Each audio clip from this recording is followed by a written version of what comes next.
Welcome, YouTube family. Welcome, TikTok family. Welcome to our Spiritual Roots Hoodoo community. This has been sitting there for a while. We're going to go over Solomonic magic, but we're going to look at it from a different perspective this time. We're going to look at it, really look at demons and angels, because that's what Solomon was known for, being able to command these spirits. And what they're really talking about when we look at demons and angels. If you guys don't know me, let me formally introduce myself. My name is YouTube channel. I run the TikTok Roots Hoodoo community on Patreon. And we love to come in here and have these deep discussions to help you understand your hoodoo practice and understand about all things hoodoo. So let's get in here and talk about it. You know, it's a lot going on over there. I'm not sure if anybody here, this is a new platform, so I'm not sure if I can see everyone, if you're in here or not. Okay. But we're going to be talking about Solomonic magic and looking at Solomonic magic and how it impacted Solomon. So this is going to be a juicy topic to help you understand demonology, how that system was set up, um, and really understand yourself when it comes to this practice. Because I mean, I'm again, I'm gonna help you dodge the hijacking and look at this from a really, what I want to say, balanced perspective. Okay, so we're gonna look at Solomonic magic. If you're in our community, then you already got this. Okay, you already have this. If you're in our community, we talked about Solomonic magic. And of course, this is a new resource that I've added there to help you gain a greater understanding of Solomonic magic. And I've already did a presentation and a review in our community, but here I'm going to really break down what are angels, how to connect with angels, what are really demons, where are the demons, where all this stuff come from. Okay. So we're going to break it all the way down. So you probably want to be front and center for this, because this is going to be a very juicy topic. I would love to get your interaction on this too. Uh, if you have anything to add here, please put it in the comments. Excuse me. If you have anything to add here, please put it in the comments. So let me go on. Let's just jump in here and get to the juicy stuff. I was so excited to talk about this because uh, I got a chance to look at Solomon from a closer perspective. So the book is really, really good. If you haven't checked out that book, check out that book. Solomonic magic is a living cross culture tradition. There is no time over the last several thousand years during which it was not being practiced, debated, constantly invented. Right now, moment by moment, it is growing, changing, and adapting with each generation. Okay, and it is changing. I think the most debatable things in there. I think you get to a point in Solomonic magic that it requires like some of the craziest things, and then you realize, looking at these things. That's why I tell you to slow down and look at what they're telling you to do. You look at it and you say, "Wait a minute! If I was rich, I wouldn't need to do all this. It's no such thing for me having to do a specific thing. Some of the things that they ask for is impossible." So you'll have to come to you'll have to come to your common sense to be like, this is, you know, they're tricking me right here. You got some parts of Solomonic magic that's like that. You're looking at all the things that require is possible. Okay. And if you were to get that, if you were able to attain that, that means that you already have whatever you're seeking, trying to attain these things to do this work.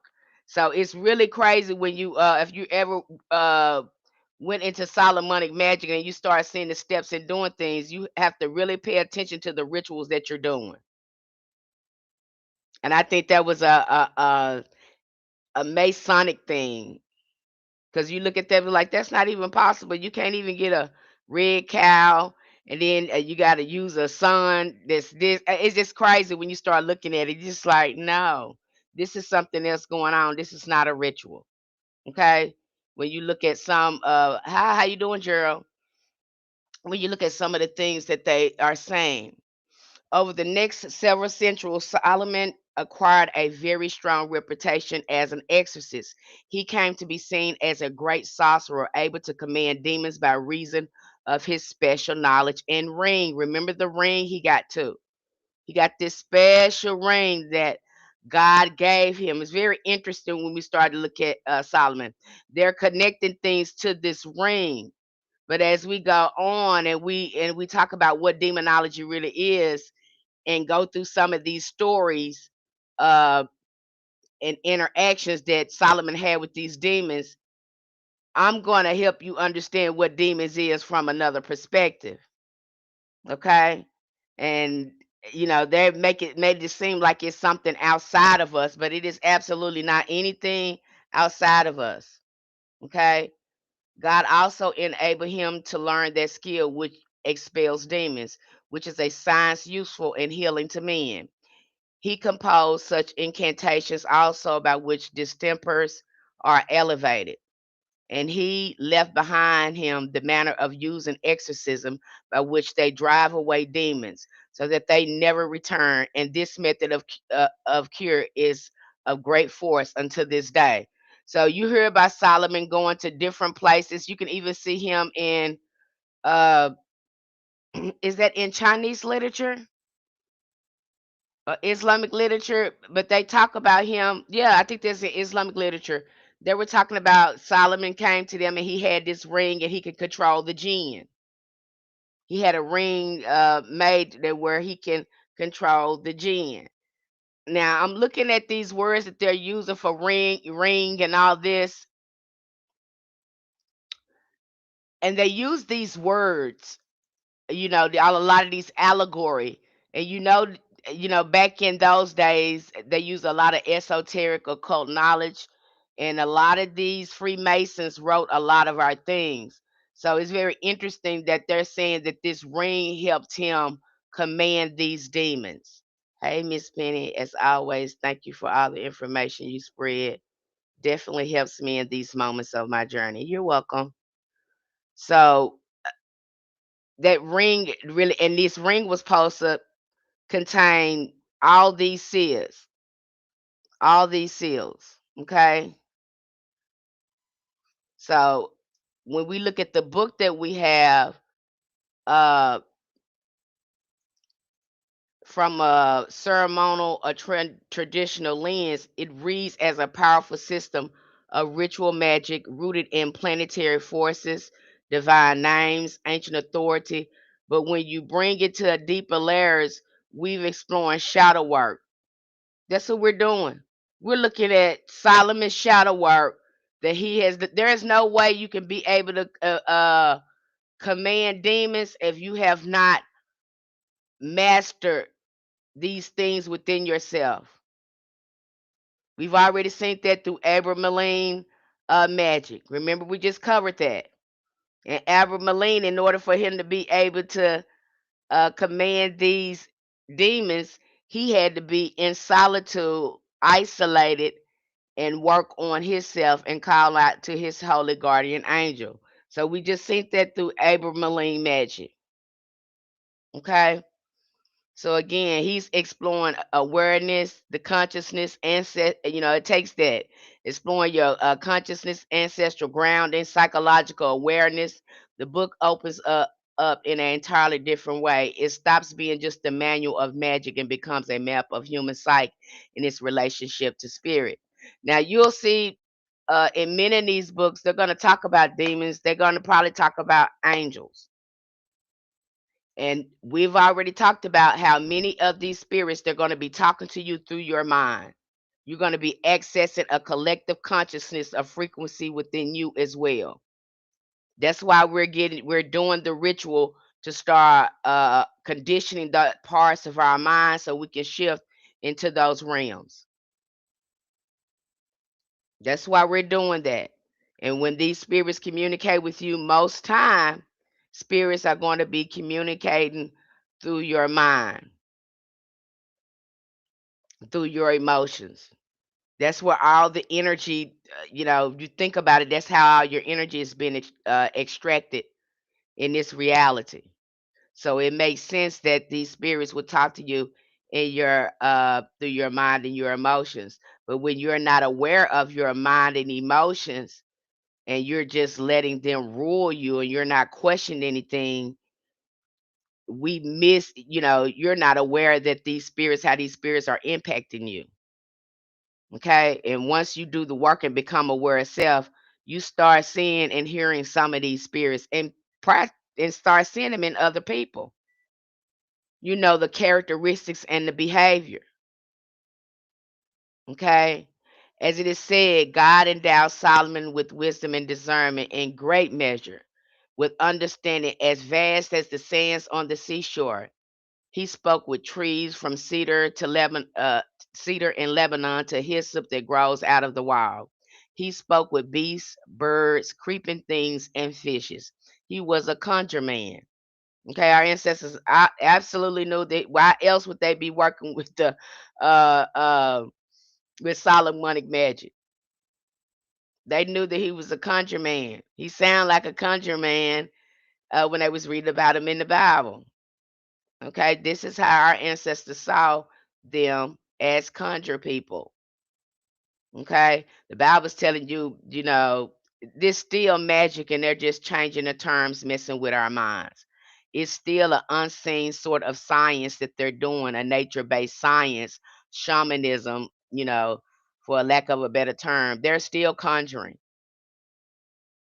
Okay, our ancestors knew that.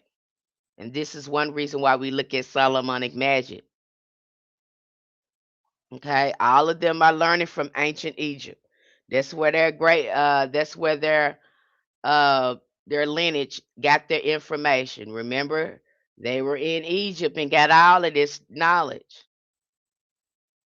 And who was the first one that learned how to talk to their God? Moses. And Moses wouldn't have known what the God said had he not went to learn the Egyptian arts. If everything they're trying to not be like is the very place they're getting their information. Okay. Solomon became a magician.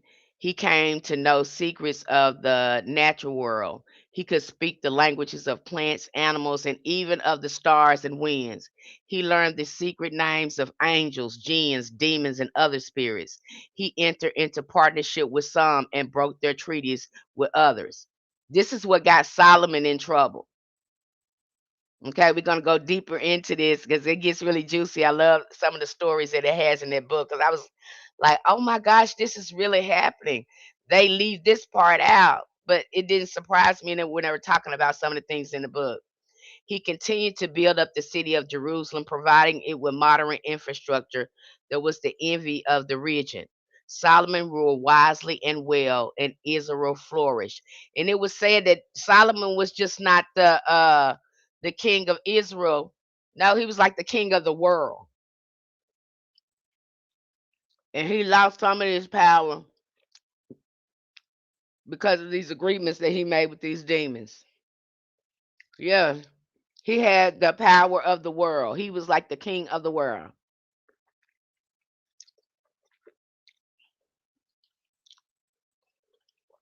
The figure of King Solomon embodies this duality perfectly. Okay. He is presented as a man that could speak with animals, command spirits, understand the language of nature, and wield divine authority through sacred names. But when we look at this through a psychological spiritual lens, what we are really seeing is someone who has access to multiple layers of consciousness. That's what we're looking at. That's how he's talking. This is going to make sense as I move on. Okay. In order to access these demons, again, you have to remember, if you're working with demon, this is good for people that's in our conjure. If you're in our conjure membership, this is good. Not many people in there because that's some real work. That's for the heavy hitters. If you are doing this work, that is the first way these demons gonna talk to you. If you have not did any shadow work, If you're not used to the way spirits are going to try to communicate with you, this is why some people come into a psychosis, because they have you thinking that some of these spirits are going to, they're outside of you. But when you start looking at them and start working with them, you're going to see they're very much more near to you than you think. Okay? Is there a possibility to do a evocation and evoke a spirit such as this on a physical realm? We've talked about that. Yes, it you can, but it takes a lot to do that. A lot of energy from you to uh evoke them on a physical realm. It's very possible to do, but you have to really have your ceremonial and ritual work together in order to do that. And it's very dangerous. That's why we say they should be talked to on the astral realm, not on the physical realm. That's why we talked about black mirrors and divination. This it's easier to do it that way. It's more dangerous to evoke a spirit on a physical realm, and it takes a lot of energy on the practitioner evoking them. Lots of preparation, long preparation. This is someone who is used to uh, harnessing that sort of energy and being able to bring it in on a physical plane. Now, I do believe if you are like in the coven and things like that, it's more easier to evoke a spirit because you have a collective energy helping you. But if you're trying to do this by yourself, evoke a spirit on the physical plane, it takes a lot of energy and a lot of experience from the practitioner to do this. We just talked about that. Was that Agrippa? I think there was Cornelius Agrippa. This woman wanted him to invoke this angel in one of our books. You guys know I'm nerdy. And she had a special gift. I forgot what her special gift was. Could she talk to the dead? I think she could talk to the dead. But he knew how to invoke angels. And so it took him, what the book says, it took him 12 or 13 hours to invoke that angel. And when he did, he was totally exhausted. He just kept doing the ritual over and over and over again within the whole 13 hours. And then finally, when, when the spirit came, he was just upset. The spirit was upset. He was wounded by the spirit because these commands and demands that he was doing. So when you look at how they were, calling these spirits, some of they were putting themselves at risk, and that's not how our ancestors work with spirits. Just totally different way. Versus them, you have the patriarchs want to command and demand these spirits, and that be the issue right there. And that is not how our ancestors work with these spirits. We didn't When duality was put in there, you have these patriarchs thinking they can demand and command these spirits, and that's just you have to work with them. And that's what we're talking about right here. And that was Solomon downfall, demanding and commanding. Okay. And thinking that these spirits were not wise because you deemed them demons. Okay. The demon catalog wrapped in folkloric frame story. The testament begins by explaining how Solomon got the magic ring from the archangel Michael and used it to build the temple. This is followed by an extension of demon cataloging.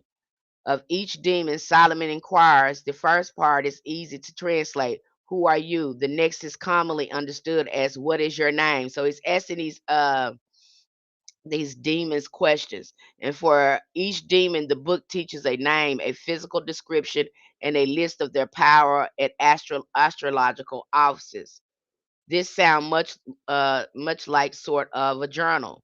Okay, so he's creating this catalog. He's calling forth all these demons and he asking them questions, what they're good for, and what can you do.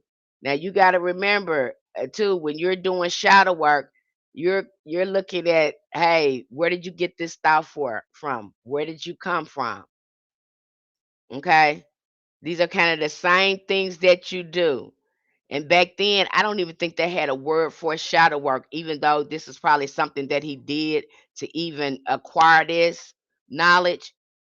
You know, they're calling it demons. This is what patriarchs are calling this because they didn't have a terminology for it. Okay?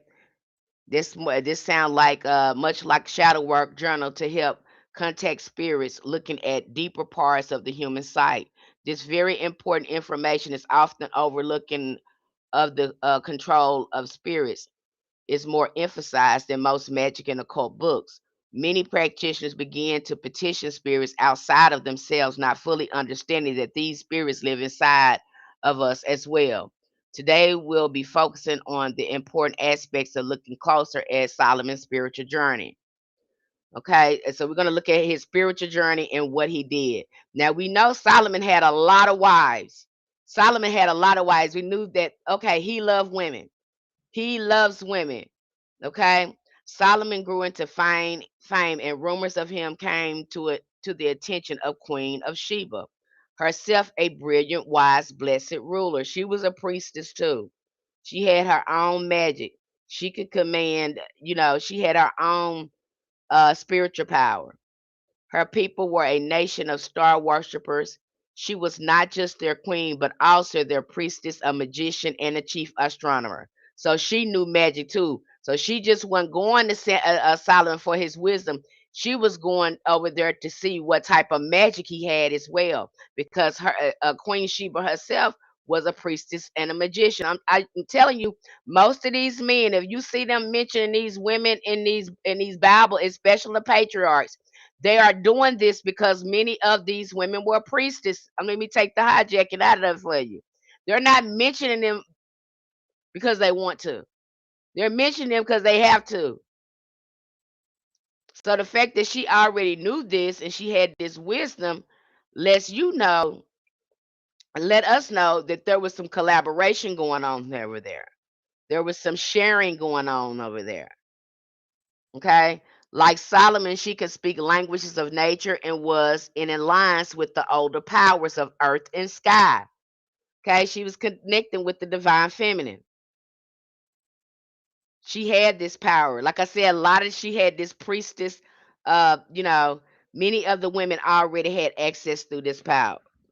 It is later when the patriarchs get to reading some of our things and learning from us, they begin to create their own religious or spiritual beliefs separate from women. Okay.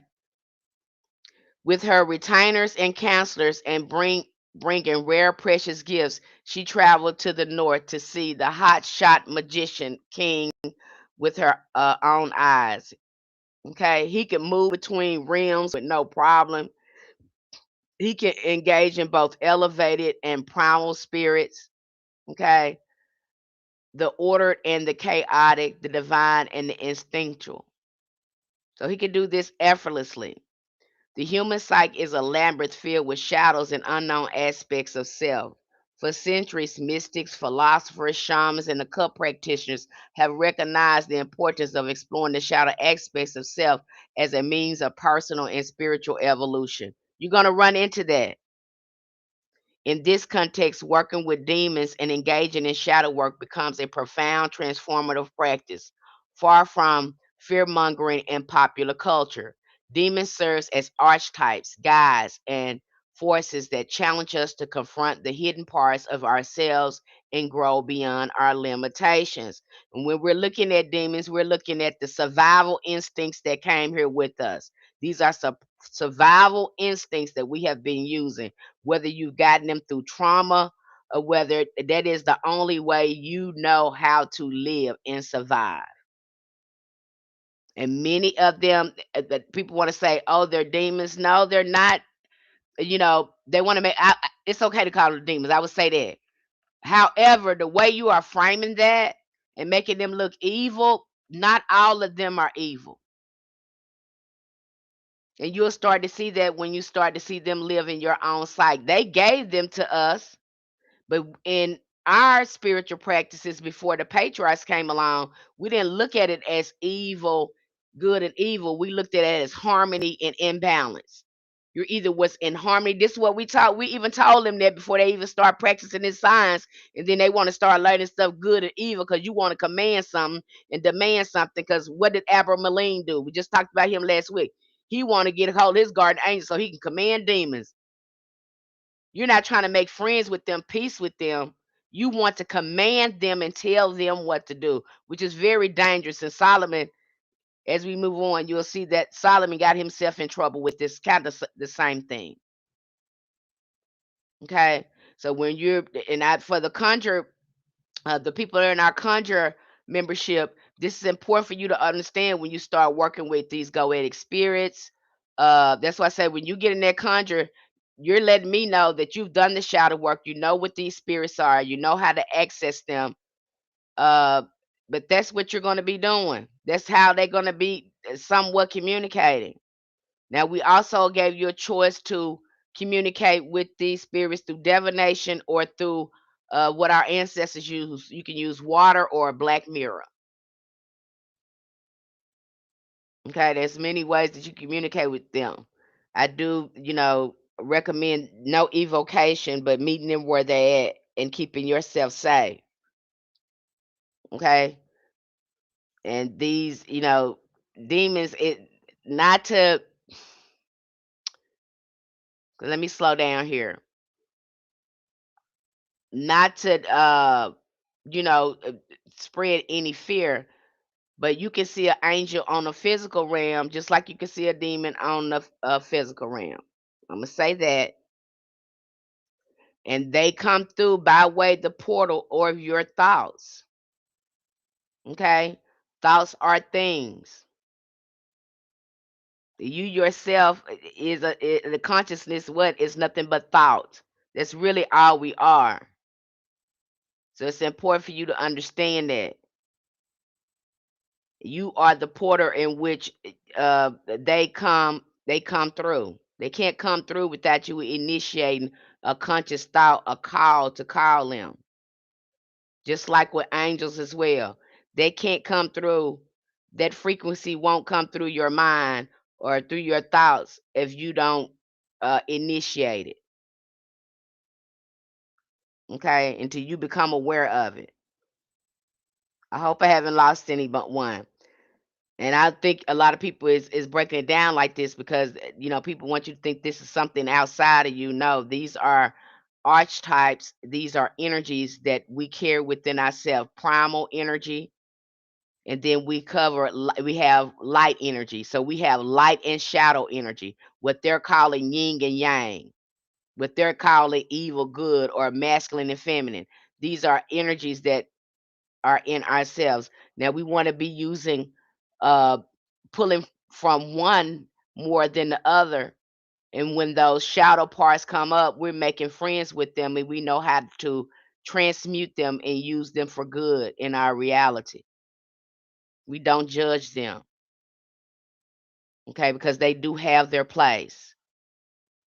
They're not there for nothing, okay? And to really get the I think the part that we get stuck at and get afraid of this discussion is that people have associated demons with evil. The patriarchs have. They've come up with this word demon to explain spirits that they cannot command and demand. And so now they're going to deem them evil as they put it, demons. Or some of them be nefarious, absolutely, but that is in the human psyche as well. That is part of our, that energy came in with us. We knew how to balance it. It had its place. But we're not going to deny that this is happening to us. We're going to make peace with what is with us. Okay? Demons are beings that dwell beyond the creation itself within the primordial chaos that birth creation. They are older than our multiverse, and many archdemons are responsible for the creation of our multiverse. However, to understand the true role of dark celestial currents, we must first understand the birth of creation. Demons are spirits that dwell within the womb of creation, primordial chaos. Okay? Primordial chaos, resonant with the deepest aspect of the unconscious mind. You're not aware of it. Okay? You're seeing what's going on now with Iran and this war.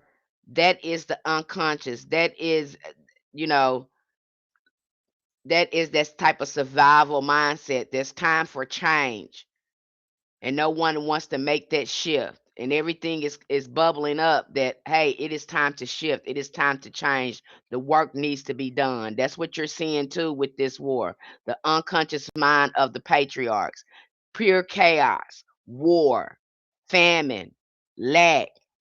That's what you're dealing with. That's what you're looking. If there was a such thing as a hell, that's what you're looking at.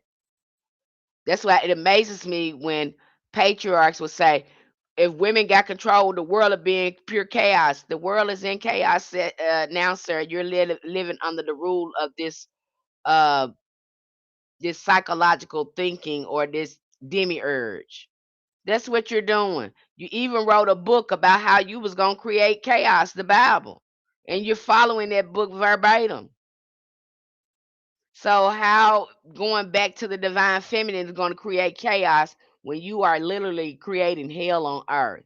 Make that make sense. The projection doesn't stop because they're working in total opposition of unity, harmony, and balance. They're working in opposition of this what they have set up here. So if there was such thing as a devil or a demon, we're living under that regime and mindset right now. You scared of a hell that you're already living in. Basically, what I'm telling you, okay? Because they're living in opposition of harmony, unity, and balance. They're supposed to have a better relationship with the land and the people, and they do not. They have separated themselves from that. Okay, they are forces of harboring chaos that have neglected and left outside of creation itself purely because they existed before it, because they exist beyond our multiverse. Working with them will take you beyond a personal multiverse and beyond your false self in order to begin your journey back to the source of owning your identity. You have to look at those shadow parts of yourself because that's where you come from. You can't.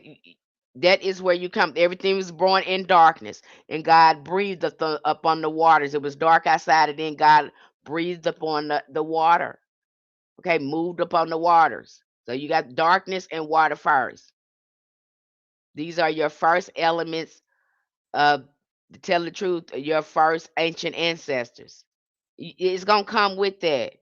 You were born in a dark womb in the water. These are survival mechanisms, some of them that we needed to survive, to experience life. But at the same time, we have to learn how to balance them. It's not about good and evil, it's about harmony and balance. Okay, you'll see, and like I've told you, this word demon, it just, this word, they made this word up. I don't know. I just don't like the word because people now they associate it with evil, and then they have put spirits that's not evil over there in the demon category because they can't command and demand these spirits, and many of these spirits require you to do some sort of work, or you have to be in alignment with these spirits to be able to work with them. That's just like, for example, the Orishas. You don't demand and command them. We don't demand and command them. We petition them. We set up tables for them and we serve them. We'll go ahead and we'll put out the things that they like. We appease them and then we petition them. That's how we do it. But not so much as the patriarchs. They want to command them to do something. That's how they've been running this.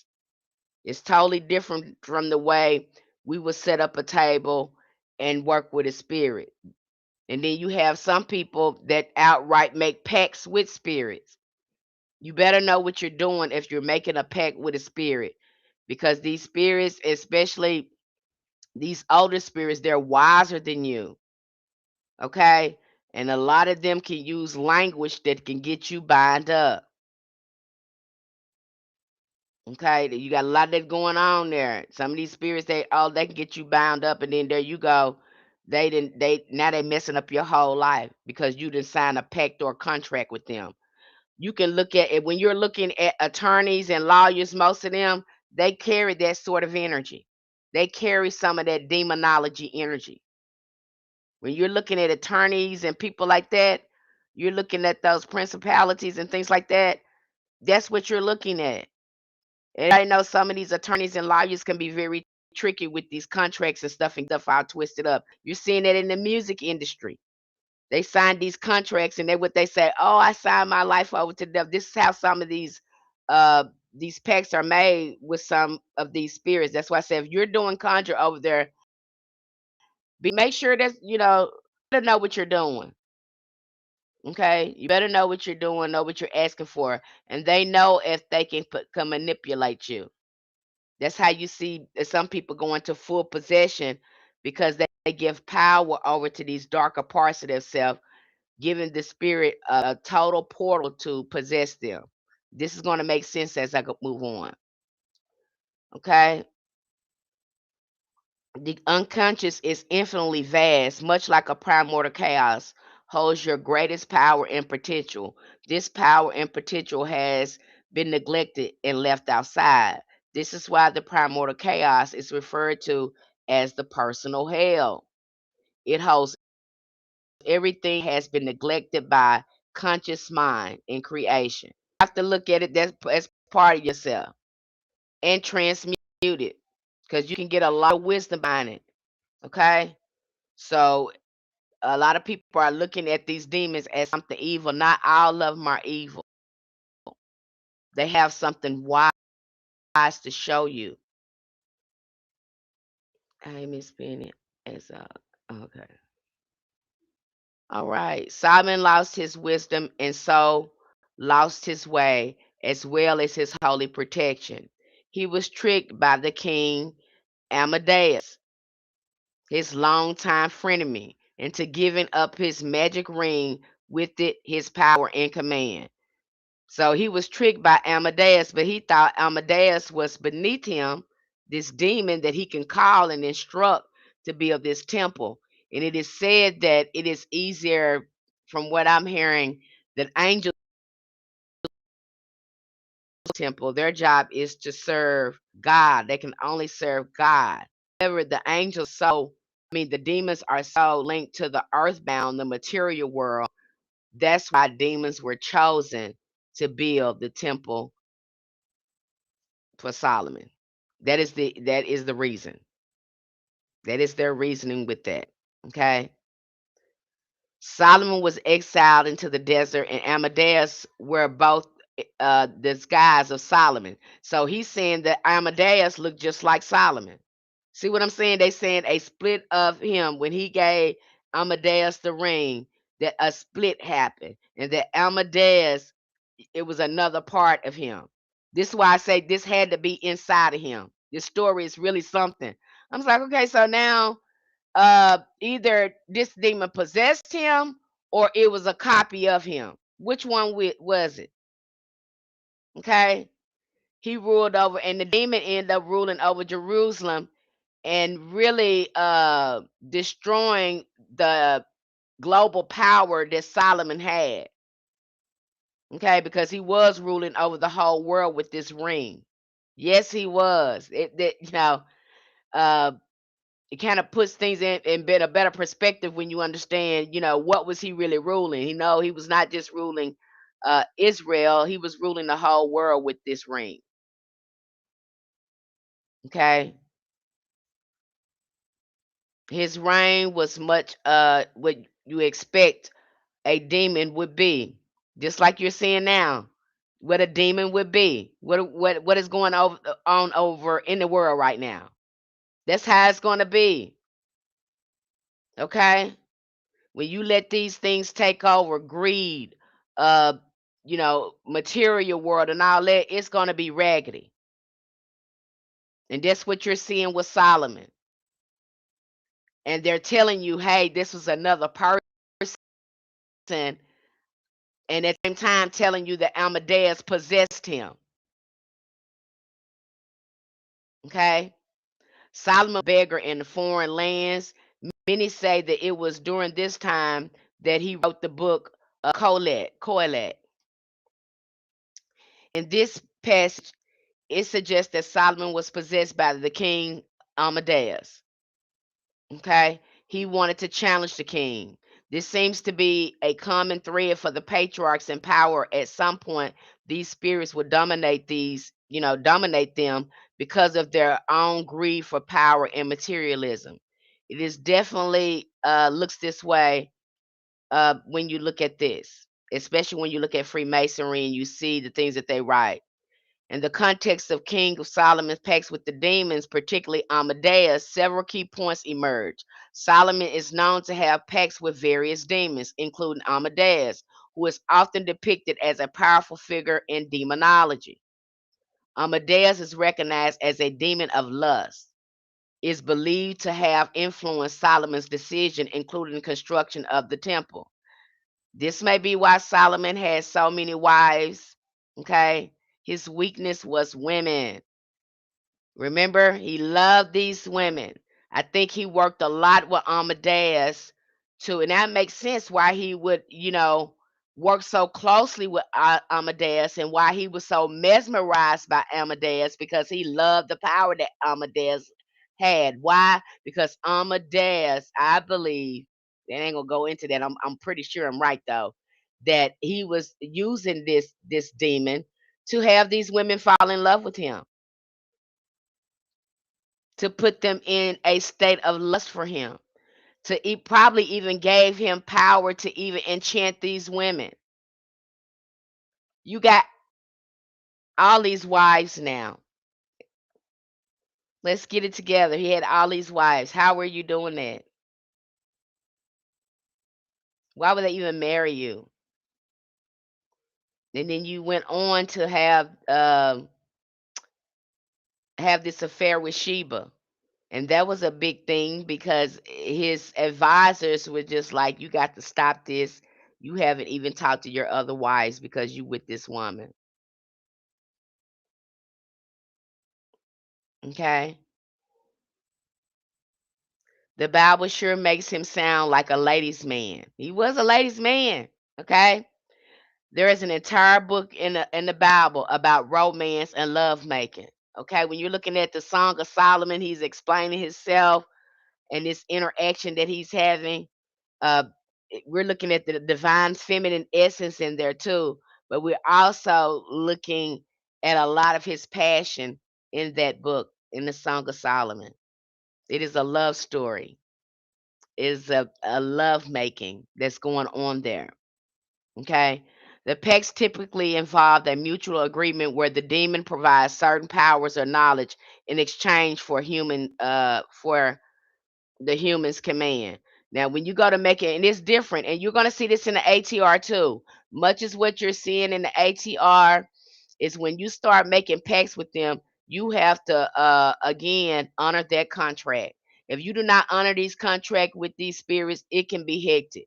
You can also see this in the ATRs. If you're not addressing those altars right, you're not serving those spirits right, you're not doing your part of the pact, then your life gonna be raggedy. That's why I said be careful. If you're in that conjure, I say this again, because y'all get a lot of books over there on how to work with different spirits, and it's some uh, powerful stuff over there. You'll get results if you follow, especially the book that we have over there, Summoning Spirits. If you follow that book by verbatim, you have had results already. Okay, and you are in contact. You're made contact. If you follow that book verbatim that's in our community, you are going to get results, and it can be overwhelming. I've used that book, and I just was like, whoa, whoa, whoa, whoa, whoa, whoa, whoa. Okay, it works. I'm living proof of it. Okay, in some narratives, Amadeus is portrayed as a manipulator often exploring opportunities to assert his influence. He's the same demon that was in the book of Tobit, and his one couldn't get married. He was the demon that was, unaliving every man that married her. Okay, and I think it was the archangel Raphael had to come there and help her with some root work. He gave her some fish, some type of fish, something that comes from a fish, a gall of a fish, to drive him away. But that was Amadeus. Okay, demonology. What is demonology? Because I think people they're explaining it from a religious text, and when you look at demonology from a looking at it, you have to look at psychology. That's why a lot of people, you'll see most professional uh, in a mental, profession, they're looking at demonology to try to understand why people have these crazy behaviors. See, back then you didn't really have a name for it, a psychology in that way. So I think these terms that they're coming up with too, describing the behavior of people more than it was describing, you know, a, a monster. Okay, can they manifest on a real plane? Absolutely. But you in the Bible, you see these behaviors that people have going on, and they will start saying they had a spirit in them, an unclean spirit, a demon in them. Seeing that happen in the Bible is the existence and power of demons, their actions, their influence on the human world. It has been a significant aspect of psychology, literature, pop culture, esoteric ideologies since ancient times. Demons tend to appear during times of patriarchal opposition of the Great Mother. This opposition created the demons, false beliefs, and dysfunctional behaviors that were forced upon humanity. Now, many of us humans are constantly resisting falsehood and unacceptable behavior. Okay, so you have them instead of taking responsibility and being outside of us, something outside us is doing it to us, rather than saying, "Hey, this is the behavior that I have, and I need to fix this." Nobody is taking it for the behavior; they're taking action on our end. This is going to make sense as I move on. I know you want to side of us, not always.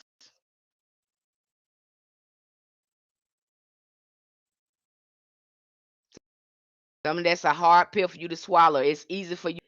You even have angelic archetype in us. What's in these high frequencies that help us tap into the angelic frequency. Just like you have we have the frequency where we can tap in.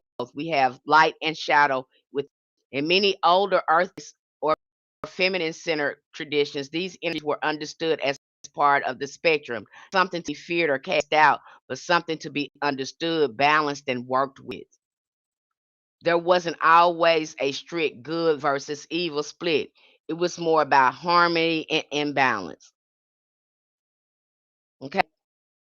I think a good way, a modern way to look at this too, I was thinking about Dexter. Remember that show, Dexter? I love that show. Didn't like the fact that Dexter was an unaliver. I like the part. See how that duality play? I mean, that balance and imbalance. He wanted to balance that out and cure these unacceptable behaviors through unaliving other people. Unaliving other people for their, to feel their fantasy or whatever. So Dexter, I mean, it really wasn't any better in them. He's exercising on other people that's they doing, but it makes it all right until he's rationalizing in his mind. It makes it all because he's unalive the people that's doing it to innocent people. Go back and look at the show Dexter and find yourself Dexter. It's crazy because I'm like, why am I rooting for a man that's just like the people that he's unaliving to control his own demons? But that's something he could not control. You have some of them that are born with that, and it is them. Um, it is your job to exercise that. And even a person that has to track these criminals like this, if they're into it and really tracking the criminal, trying to understand their mind, they have to understand the human psyche. They have to come in contact with these demons. You get a chance to really get inside they mind. That's why a lot of them take breaks and they don't trust nobody because they have lived people. You're gonna come down are tracking these people that have these behaviors. You get a chance to see these behaviors up close. And that is one reason why too they were really trying to understand what was driving these behaviors. But you haven't set out that deals with these darker aspects of people. Okay? You haven't done that. The human psyche is a labyrinth filled with shadows, unknown aspects of self. For centuries, mystics, uh, philosophers, and shamans, they realize this, okay? They realize this. They go on here. I think I went up too far. I find inner demons is to overcoming them. Begin by asking yourself why you feel certain emotions. Using personal experience to guide your us of our flaws, our imperfection, perpetuating a cycle of negativity. You got some people that's just doing that. Is there always bad? Always. Once identified, these demons can be managed. You might have ways of the time. They're good at fighting. They're good at picking fights and everything like that. That make them inherently behavior. That combative behavior is most likely going to be connected to that spirit. And so now they have to again address this inner demon. Where did you come? Did it come from uh you know feel so triggered by things? What's triggering you into a fight? Most time go back maybe to a childhood, or maybe that fighting spirit is just in your bloodline like that. You have to sit with it and make it. Yeah, thank you. You helped me survive. But now I don't have to do that. I'm going to be using my words. I'm going to be using my intellect to solve issues. But I thank you so much. I thank you for being there. And if I need you, okay. Now with Solomon, I always go like that for Solomon. Okay. Enemies are often viewed as recurring negative thoughts, messages we tell ourselves stemming from past experiences involving criticism, self doubt, negative emotions, contemporary interpretations of demons encompass psychology, literature, pop culture, all of that. Okay. Both to archetypes and potential to either harm or fit the individual. So when you start going into your mind, it is a scary thing. That's why some people go into psychosis. Some people they want to go and magic. I've heard somebody said they hired someone to do magic on somebody because they were jealous of the person, and instead of that root worker or worker conjure person stopping it because they was doing the magic because this person told them, "Hey, I want you to do this spell on them because I'm jealous of them." Instead of introducing them to healing, you're gonna go to work because they paid you some money. A lot of people will get in here. They really want to work so they can use in a way that's really gonna mess stuff up. They use it for nefarious purposes.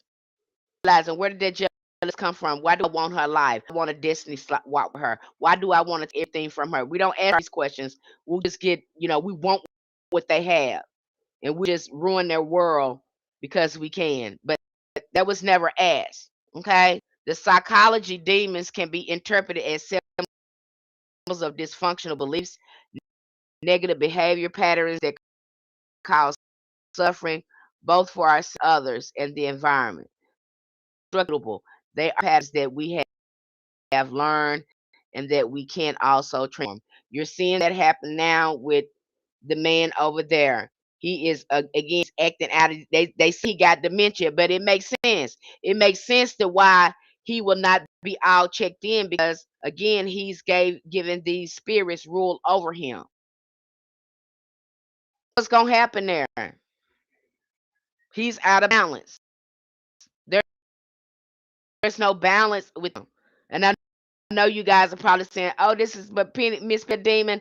I'm not saying that they don't have the capacity to materialize in our physical reality, but that takes so much. Why do that when you can get more energy by taking advantages of people's minds?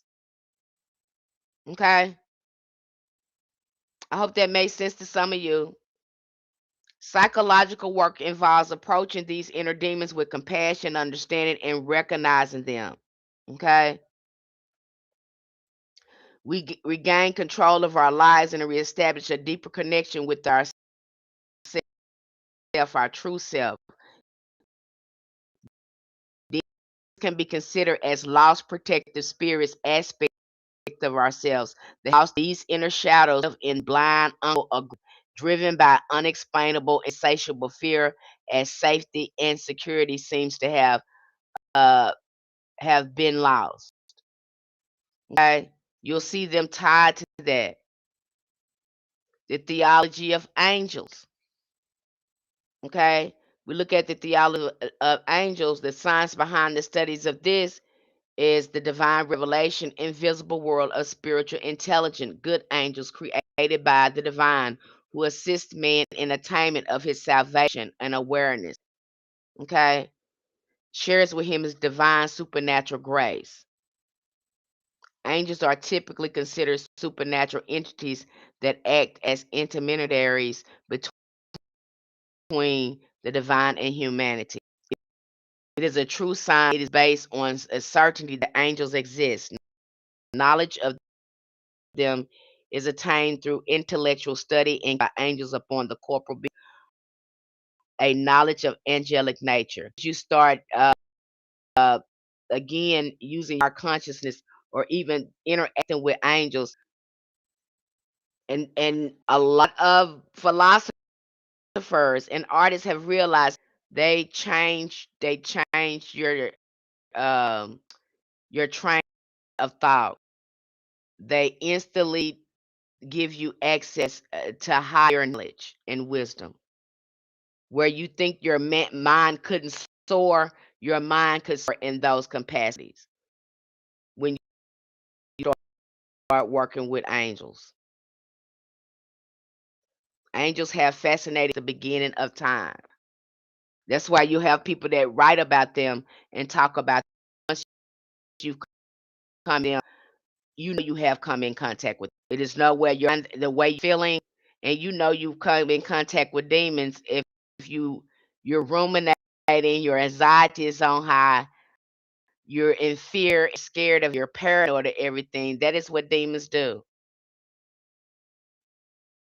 Okay, that is the feeling that you'll have when you come in contact with that's the feelings that you're gonna have once you start if you start to work with some of these demons. Not all of them feel like that, but you will feel a presence in there, and you might start feeling fear and anxiety. That is the energy and frequency of many of these demons of the lower sphere.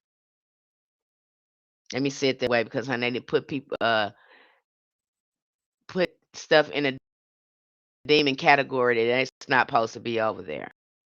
Okay. Crowley's suggestion that the goetic spirits are portions of the human brain opened a long-running debate with Western magic. 72 spirits, autonomous external entities, as the original text clearly states, or are they personifications of psychological forces within the magician's own sight? They say that about magic, and you'll see sort of to the same thing where you will see in a possession. Same thing you will see in an ATR in a possession. Same thing that can happen when you start interacting with some demons. Okay? The psychological model of treating goetic evocation as a form of active imagination. The magician projects unconscious contents onto the ritual framework. Now it's a lot, like I said, to evoke them because that's what a lot doing. You keep evoking and imagining them coming onto the physical until they actually come onto the physical plane. It's dangerous. I do not recommend it. So this is what they're explaining here. Okay. Encounters them as a seemingly autonomous being and integrates them through the process of the evocation dialogue. The spiritual meets the spirits as genuinely external beings with their own existence, intelligence, and agenda. In this model, the ritual of pretend circles and triangles. Okay, they are not psychological exercises, but practical safety measures against real beings whose nature makes dangerous to people, to the unprotected. The circle protects and seals the work, and the spirit delivers result. So you'll have some. That's why I say it takes a lot of work. Most times, this is better done with the coven than a single person. But once you start evoking and projecting them, because that's what you're doing, you imagining and seeing them, just like you say imaginary friends.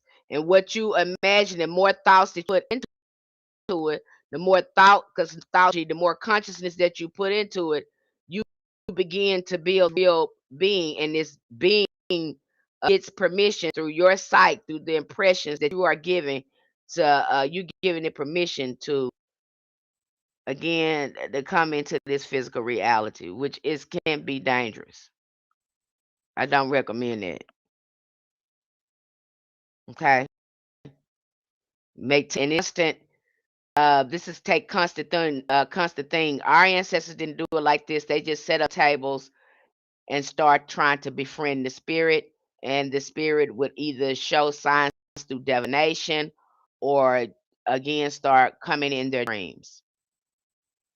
That is the safest way to do that. But these, again, this ceremonial magic was designed to evoke them on a physical plane so they can see them, control them, and of course, they were trying to control the physical reality. Okay, and they had to stay in that circle, or they would put the spirit inside of a circle. So these things, you'll see that. Yes, can you do that? Can you evoke them? Yes, you can. But I don't recommend it. Not many people do that, and if they do that, they will do it in groups. Okay, you're gonna see in Kabbalah. It's again, what are they telling you to do? To use your mind, to use your imagination to see these spirits. So what you think when you shut mind, you are going into a dark place to exit these spirits. When you close your eyes and you go inside your mind, again, you're going into that astral realm, that mental realm to access these spirits. They got you thinking it's going to be something spooky or outside yourself. Absolutely not. These are archetypes. These are frequencies and thoughts that you open up through the portal of your mind. You're going to hear this go on and on and on again with your mind, your mind, your mind, your psychology. And yet people are avoiding this and they're picking this up and doing, some of them are doing crazy stuff and not even thinking about, their mind is not being included in here. Matter of fact, they find some way to justify it, not question. The relationship between angels and psychology is multifaceted. with angels often seen as divine messengers, protectors from psychological perspective. Angels can provide comfort, support during difficult times, symbolizing hope, guidance, and protection. Angels can also be seen as the higher self, representing positive beliefs and healthy thought patterns that help individuals realize their full potential and recognize their inner strengths. Angelic messages in psychology are those inner impulses that guide us toward self realization, empathy, and inner wisdom. Okay. You can get some of these same things. You can go on the other side of this and you can read, you can get some information from some wise demons. Okay. And you can work very uh, successfully with them if you've done enough shadow work within yourself.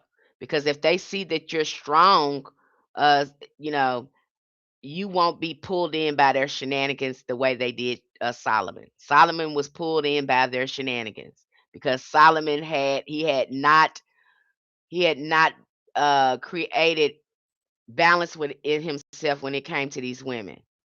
Okay, did not do that. Okay, angels and demons are not just symbols of cosmic forces; they are personifications of our inner complexity as well. They dramatize ongoing tension between harmony and chaos, virtue and vice, love and fear.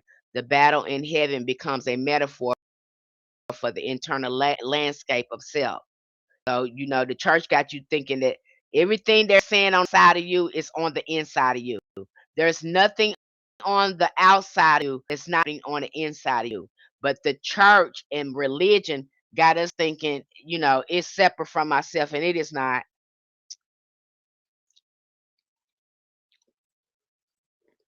So within, so without. As above, so below.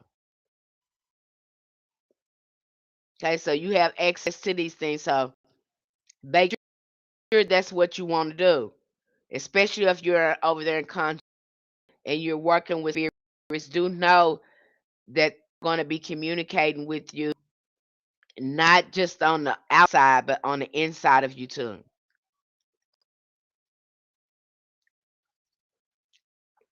And once we start petitioning them and giving them, doing rituals with them, we're giving them, allowing them access, uh, giving them permission to communicate with us. Okay. In one story, Solomon meets Amadeus for the first time, and he asked him his name. He said, "My name is Amadeus." He tells Solomon, "I'm Amadeus. I'm among mortals, and my business is to plot against the newlyweds, so that they may not know one another. And I sever them utterly by many calamities. And I waste away the beauty of virgin women and estrange their hearts." You notice he gives away a lot more than just his name, but explains exactly his purpose, as much as the other demons had done.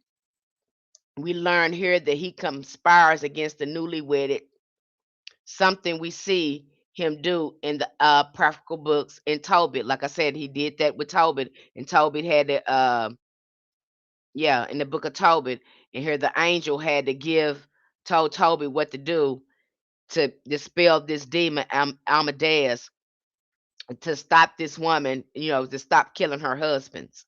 Amadeus plagues a woman named Sara by killing her husband before they can consummate their marriage.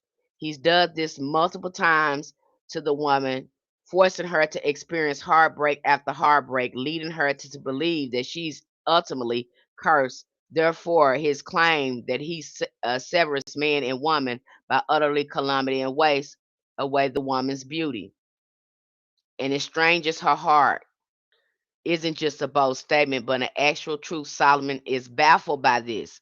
See, he's baffled by this. When he first hears this, he's just like, oh my gosh. Okay. He asks, is this thy business, which to me sounds like he's suddenly under demon's use of his time, especially when we consider the power of Amadeus.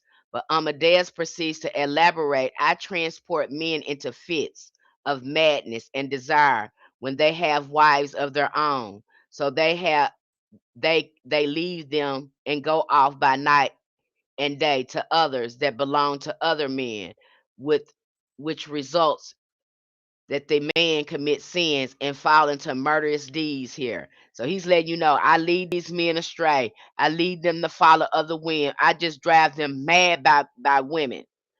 Okay, he's letting you know. So this is an archetype within man consciousness as well.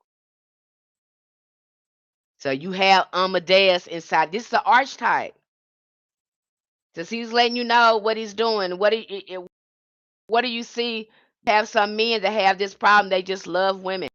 You know, they lie, they'll cheat, they'll do anything to be with some of these women. You see, this same thing is going on here.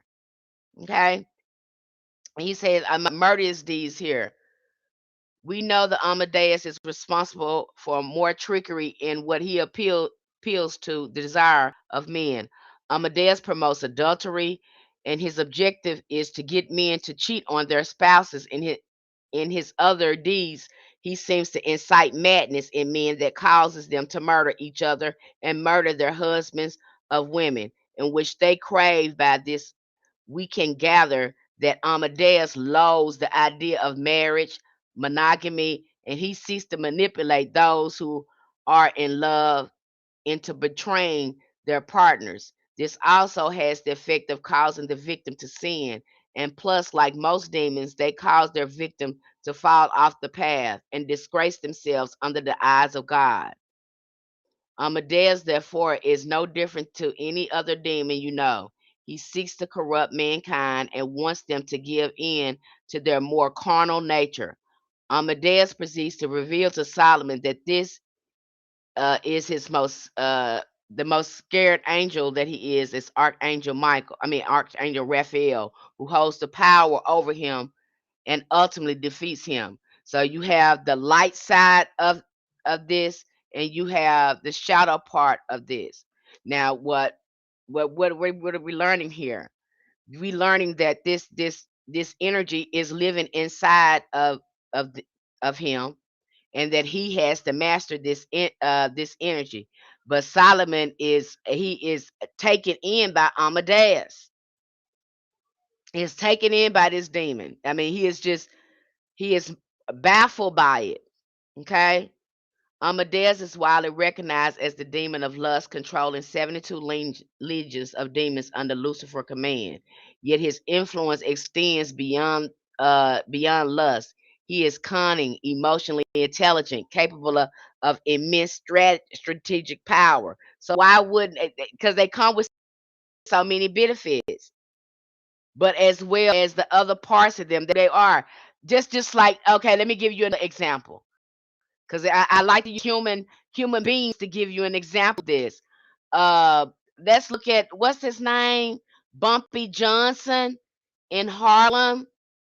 Okay, he was a man of many contradictions. He did for some people, he was just like, hey, he's saving us, and then on the other side, he was people's worst nightmare. Okay, he was people's worst nightmare. But on the other hand, he was a pillar in his community. But in them streets, that was the dark side of himself. Same thing. Did that make him evil? You know. And we had some ancestors like that. They was hustlers. I'm just gonna, let's be real. They were hustlers and all that. They didn't take no stuff, but they took care of their family. We have some ancestors like that.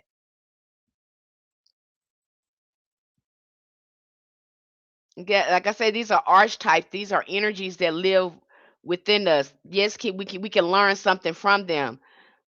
We just got patriarchs in religion saying that using this evil good thing, you know, kind of dividing things and not help us really understand why these are there and what they are. Okay, so again, those are the things that he can do. And again, Solomon like this. Amadeus also plays a pivotal role in the tales of King Solomon captured by the king. He was forced to reveal hidden truths about the world and the power of demons. Despite being bound, Amadeus demonstrated immense cunning, mocking Solomon and exploiting opportunity to assert his influence, including temporarily taking Solomon. So where he letting us know that he took over Solomon because Solomon kept messing with this demon. Solomon was making pacts and making agreements with this demon and really couldn't control his interaction when really Solomon needs to deal with the darker parts of himself. He needed to come in agreement with that and not give so much power to Amadeus. But he goes on. Solomon asks Amadeus what makes demons superior to humans. Because now he's thinking, oh, demons are so now he's that was the wrong thing to say that.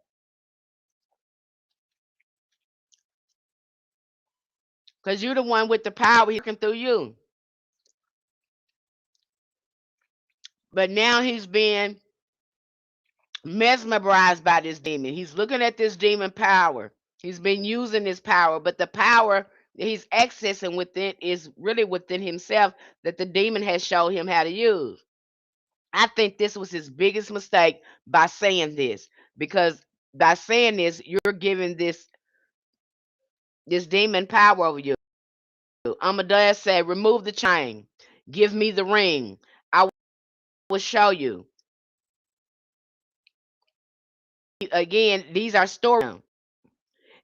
And so when Solomon gives him the ring or gives him the access to totally to himself, because again, I think they're telling these stories to not to run you away and have you thinking that this ain't total. Some of this ain't total possession, but it is.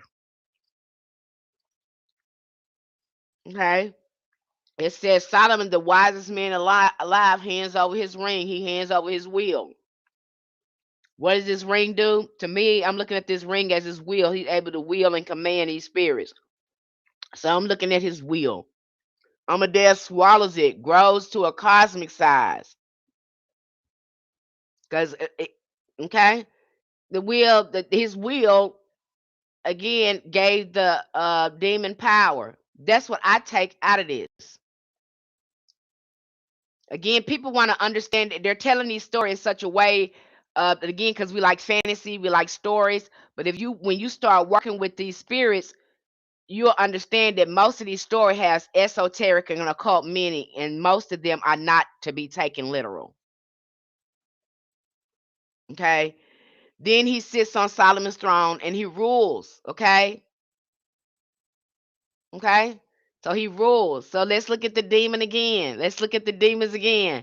I have to break this down. I've heard brother what's his name? Brother Panic try to talk about this with people and get people to understand these archetypes when it comes to any archetypes, demons or angels, how they are not separate outside of us, they are within us too.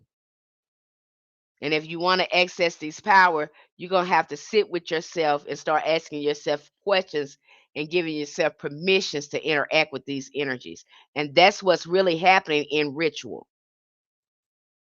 Okay? Demons are indeed considered to be part of the shadow part of the mind. The shadow, as described by Carl Jung, encompasses the negative, unpleasant aspects of the personality that individuals would deny or reject. These aspects can include unwanted emotions, unresolved trauma, and other suppressed elements. They may not be visible to the conscious mind, but still influence behavior and thoughts. It is certainly clear that Solomon was tapping into the darkest recess of his mind to gain knowledge from these demons. These spirits are accessed through the mind and behaviors. It makes sense why Solomon had all these wives, considering his pact with Amadeus. So it makes sense why he would work with this demon, because it has so many uh benefits for him working with this demon. Okay, but he took it a little bit too far and gave over his whole will. When we begin to really walk with this path of shadow work, spirit work, conjure, ancestral connection, one of the first illusions that falls away is the idea that these are separate practices. At the beginning, they are often taught as different lanes: psychology over here, spirituality over there, angel in one space, demons in another. But the deeper you go, the more you realize you are not switching systems. You are deepening your access to the same underlying reality. Okay? That's what's going on there when we are constantly going through that in our books. We went through Abraham Malene Magic. We let you look at the occult, how they talk about the importance of your mind and your mind being intact, because that's how a lot of these spirits are going to be talking to you. That's how you'll be accessing these realities. That's why when people ain't got their stuff together and they're refusing to look at themselves, sometimes they can go into a psychosis. Because especially if you're going to be working doing conjuring, some of these spirits, they'll show you yourself. They will show you yourself. And you'll see that too. This can happen too. If you haven't did the ancestors work and the shadow work, and then you go out trying to work with another spirit, and you don't know yourself, you don't know where you come from, you don't have this can have it can impact you. Okay, that's why I come here and I always recommend shadow work. You want to go deeper, you want to be able to access these spirits. You say on power with this, to get.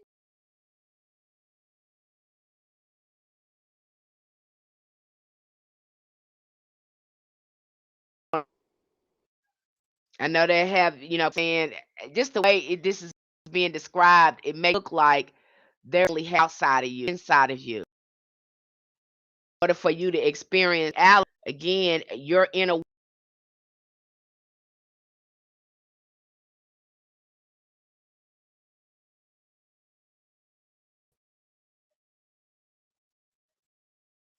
think my internet is skipping out. Okay. The reality is consciousness. Everything we are talking about, spirits, ancestors, angels, demons, intuition, dreams, rituals, moves through consciousness.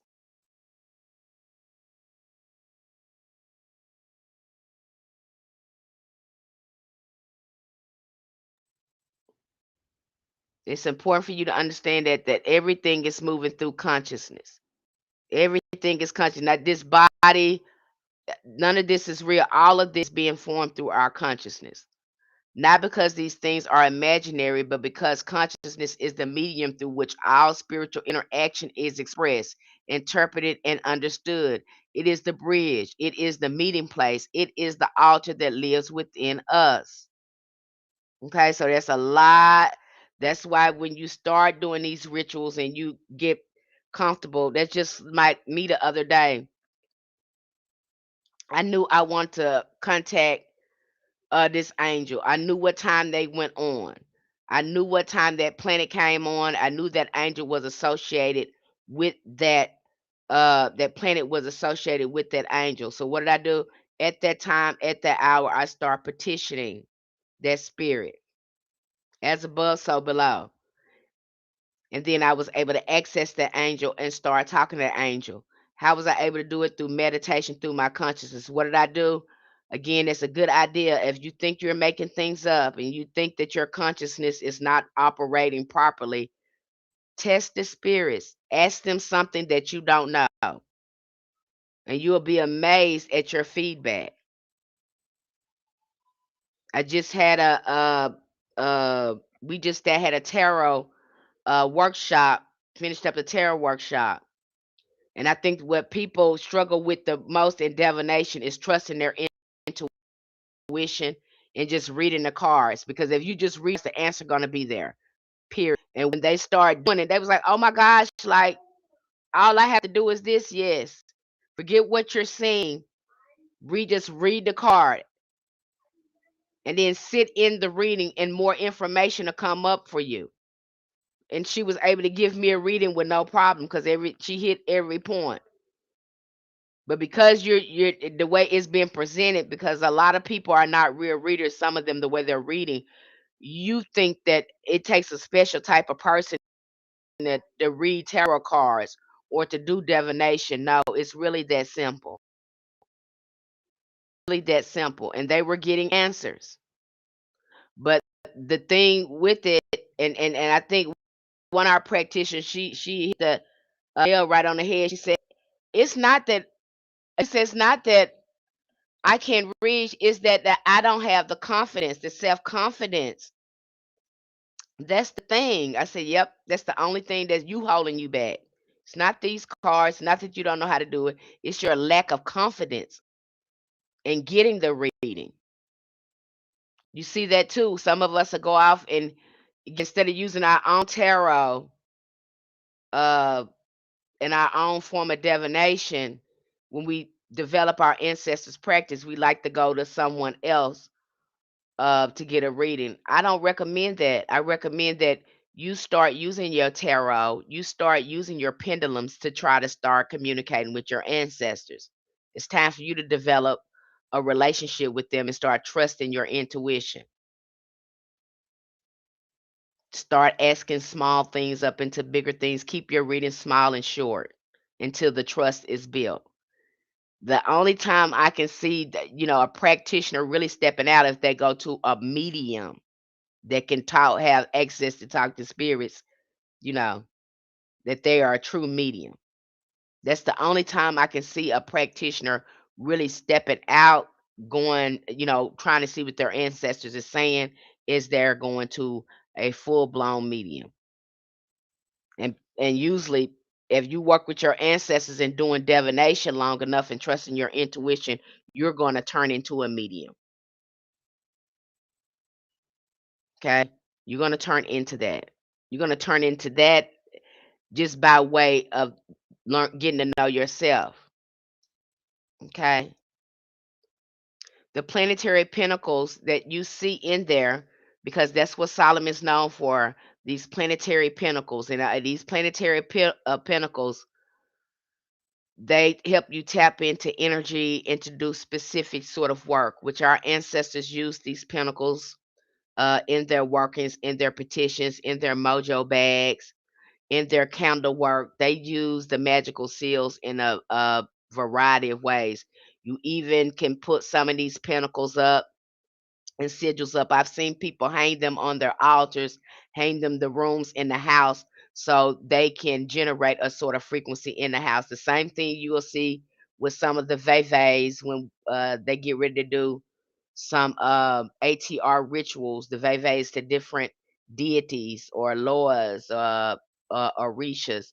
They have their own veve, what because they are calling cards to the spirits.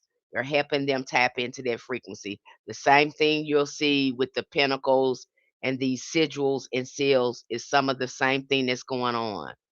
They organize attention, they direct consciousness towards specific currents, whether it's love, protection, communication, wealth, influence, or clarity. Each pentacle represents a doorway into a particular pattern of energy and ritual and is the method by which the doorway is open. Okay? Now, if you're in our conjure member, you get a lot of how to work with these pentacles, how to work with these sigils. You'll get more details. Hopefully, if you're in our conjure, because this might apply to some of the ritual people too, because you got this book, but especially the conjure.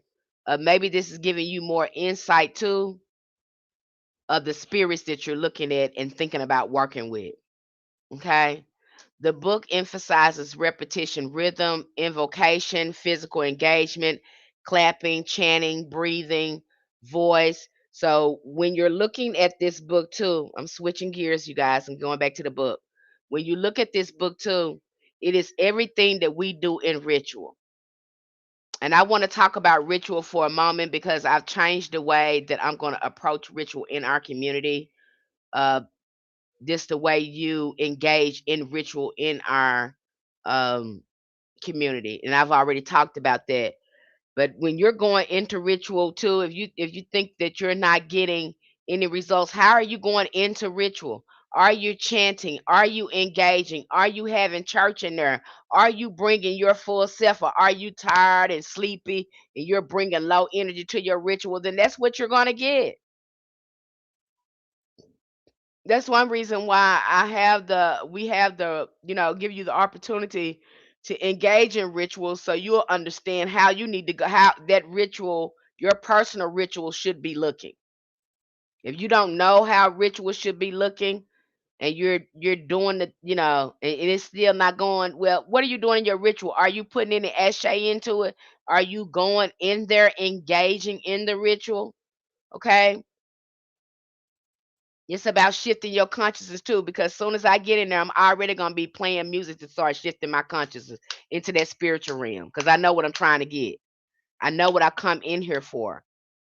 So again, having the music, having the mood, having the vibe set up so you can get, results from your ritual. So that's very important. When the mind, the body, the voice are synchronized, the practitioners enters a different state, one where the boundary between the internal and external begins to thin. Okay, because soon as that the music and enchanting starts going on, I know I'm opening myself up to that spiritual realm. That matters. How are what energy are you going in with the ritual? And I've seen some people, that come, and I'm not trying not to pick on anyone, but I just want to bring awareness to it. If you're going into coming into our rituals, you already tired, you exhausted, or whatever. What kind of energy you gonna contribute to that? What's gonna happen? You want some changes to happen, but you coming in with low energy, you tired, you ain't engaging at all. You ain't engaging at all. You just sitting there looking crazy. You ain't doing nothing. You engage, but you want spirit to do something for you. Is that how you going to your altar? Is that how you going to your altar and you want something to jump and happen? Is that how you going to your altar? You just sitting there. You're not engaging. You're not singing. You're not chanting. You're not praying. Nothing is going on there, and you want something to change. Okay, I had to mention it. Be be intentional when you go into your ritual because you're going in there to shift and change. And so go in there with engagement because that's your world. You're getting ready to create something, and you got to be talking and engaging. Okay. From the perspective of depth psychology, this makes sense. When you repeatedly focus on a symbol, a name, an intention, you impress it upon the unconscious, and the unconscious responds in a linear language, but in image, sensations, and encounters. Okay? Because as soon as you begin to access deeper layers of consciousness, whether through ritual, meditation, or dream work, you will not only encounter clarity and inspiration, you'll also encounter what has been hidden. Okay? Because soon as I go in and start engaging all these creative ideas about why I'm there or what I am, trying to accomplish in my magic, all of these things start to crop up in my consciousness. Okay, so how you go into ritual matters. Why you think the preacher is up there hooping and hollering and playing the music and all that? All that is a ritual. They've given us the groundwork for our personal ritual. Thank thank goodness for church because that's what they were doing the whole time, a whole magical ritual. The songs, the preaching, the breath work, uh, singing things over and over again. All of this, they're giving you a sort of a framework for how you should be engaging in your own ritual, personal rituals. There's a sort of a frame. Do you have to do everything like that? But that's ritual. Okay, that's important. So how you going in there with your full body and your full mind, focusing on your intentions, and you get a lot of information and insight. Now during this time, when you're singing or when you're chanting, you'll start getting images and impressions. You may begin to feel light. You might feel feelings of gratitude. Really tap into what you're feeling because this is the way spirit is going to be communicating. So I had to mention that on ritual. Okay. I had to mention that because that's important. Even when you're going into a shadow work, don't be afraid to ask yourself the hard questions. Don't criticize yourself, especially when you're going into shadow work, because we can be our worst critic. Sit there and look at your childhood and ask the questions. And don't judge it, just observe. It's just very interesting how you got what you got and what's coming up for you. All of this plays together. I hope I haven't lost any of you. You get a really chance to see that when you're looking at Solomon too. You're looking at the shadow work, you're looking at the ritual, you're looking at things kind of come together.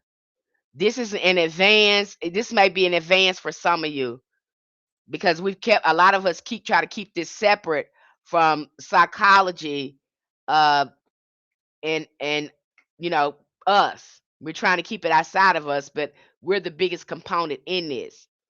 So this may be advanced for some of you. What I'm saying, it might take you a while to come to this conclusion, and you were like, wait a minute, she was, now I get what Miss Penny was saying. Okay, but I'm trying my best to break it down as much as I can. Okay. In the language of the book and broader Solomonic tradition, these shadow forces are often described as demon entities like Amadeus, who represent lust, manipulation, imbalance, and distortion of human desire. We all have Amadeus in us. We do have lust. We do have manipulation. We all have that in us.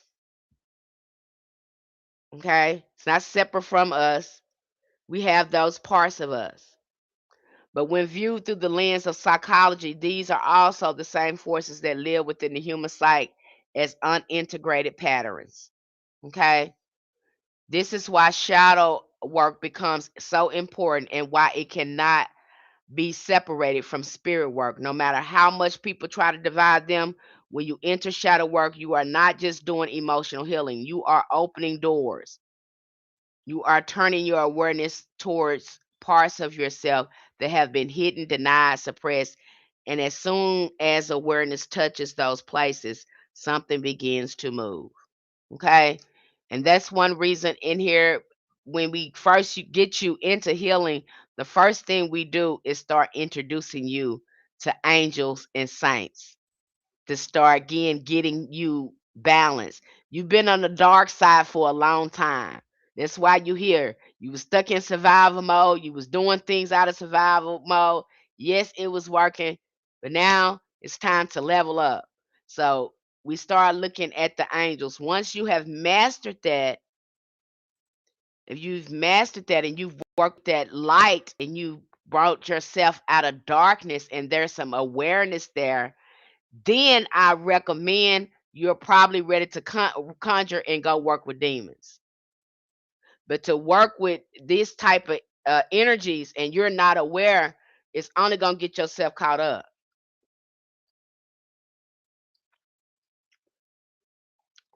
Because you don't know yourself. You haven't done any shadow work. So it'd be easy for you to be blinded and manipulated. The same thing you see with these people that get caught up in these contracts. They don't know themselves. They don't know nothing about themselves. The only thing they know that they want to be rich. They get rich and famous, and they look at this and be like, oh man, this ain't what it cracked up to be. This ain't what I really want. Because they never really sat down with themselves to find out what they truly want. They was too busy trying to chase this right here. They really didn't understand what they were getting themselves into. Now they can't change because they're in this contract. Okay, so uh, all of this comes into play. It is not separate. With much power, you say you want this sort of spiritual power, well, it takes a lot of inner mastery. The demons are harbingers of chaos, upheaval in the universe, making them aberration. The fact that they are error does not mean that they are evil, nor does it mean that they are inherently good. They are merely adversarial. I can't even say the word, Lord. Adversarial towards your false self. The false self refers to the persons that you have created for yourself in order to make sense out of the chaos and to function within the multiverse. The false self is like the outer layer that has been established to encase the true self, which refers to the authenticity of the soul. Okay, you will see a little of this too in the clip path. In Kabbalah, the false self is referred to as the clip path, which is translated into shells or husks. Shells being the layers of the false self that needs to be cracked open to tap into the potential that lies within.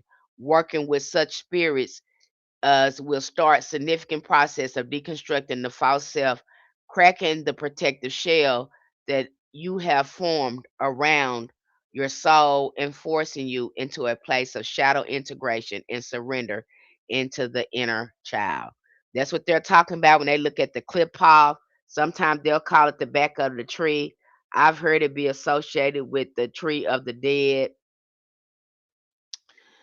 but that is what there is. It's no different from psychology.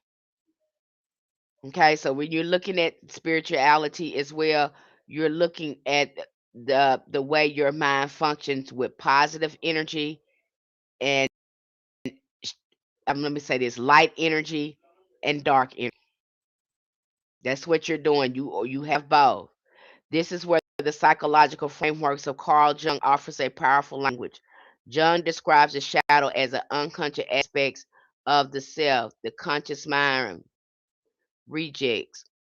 These can include fear, jealousy, rage, desire, shame, insecurity, even power.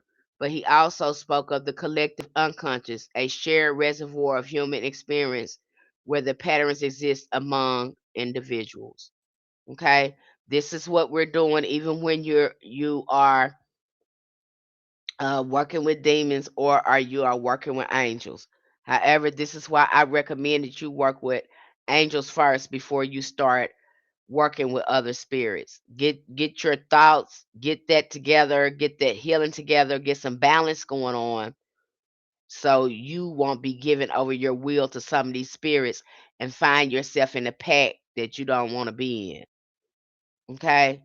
Now, when you place that understanding next to spiritual traditions, something interesting happens. Most psychology, called archetypes and unconscious force spiritual systems, have long described as spirit beings with names, functions, personalities, and influence. In demonology, for example, forces tied to lust, chaos, obsession, and destruction are personified as entities such as Amadeus.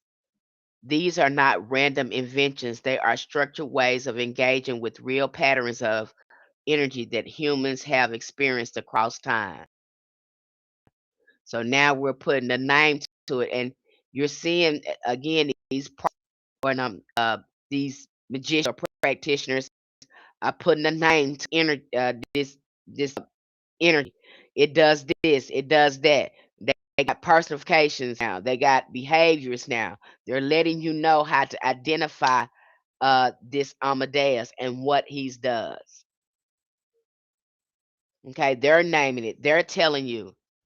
Okay, just like you would say, I would say, like you would diagnose a disease. They have bipolar. Bipolar come with this, and that. That's what happened with bipolar. Same thing when you look, they're prescribing. They got this demon. This demon got them going this, and that. Same thing. Same thing. This is how they're identifying the same way they would identify a psychological, a mental illness in you is the same way they would identify a demon. Now, how do we identify angelic patterns in anyone? We look at their level of empathy and kindness. We're looking at the attributes, we're looking at the characteristics to name the energy that people are working with. I hope this makes sense. I see a lot of people that left out of here, maybe because my internet going out. I'm sorry about that. It's going in and out. I've been saying that. But it's no different. Okay? It's nothing, And two, when you get over, I think we covered that. We probably need to cover it again. When you look in the demonology, you start seeing too by the patriarch Abrahamic uh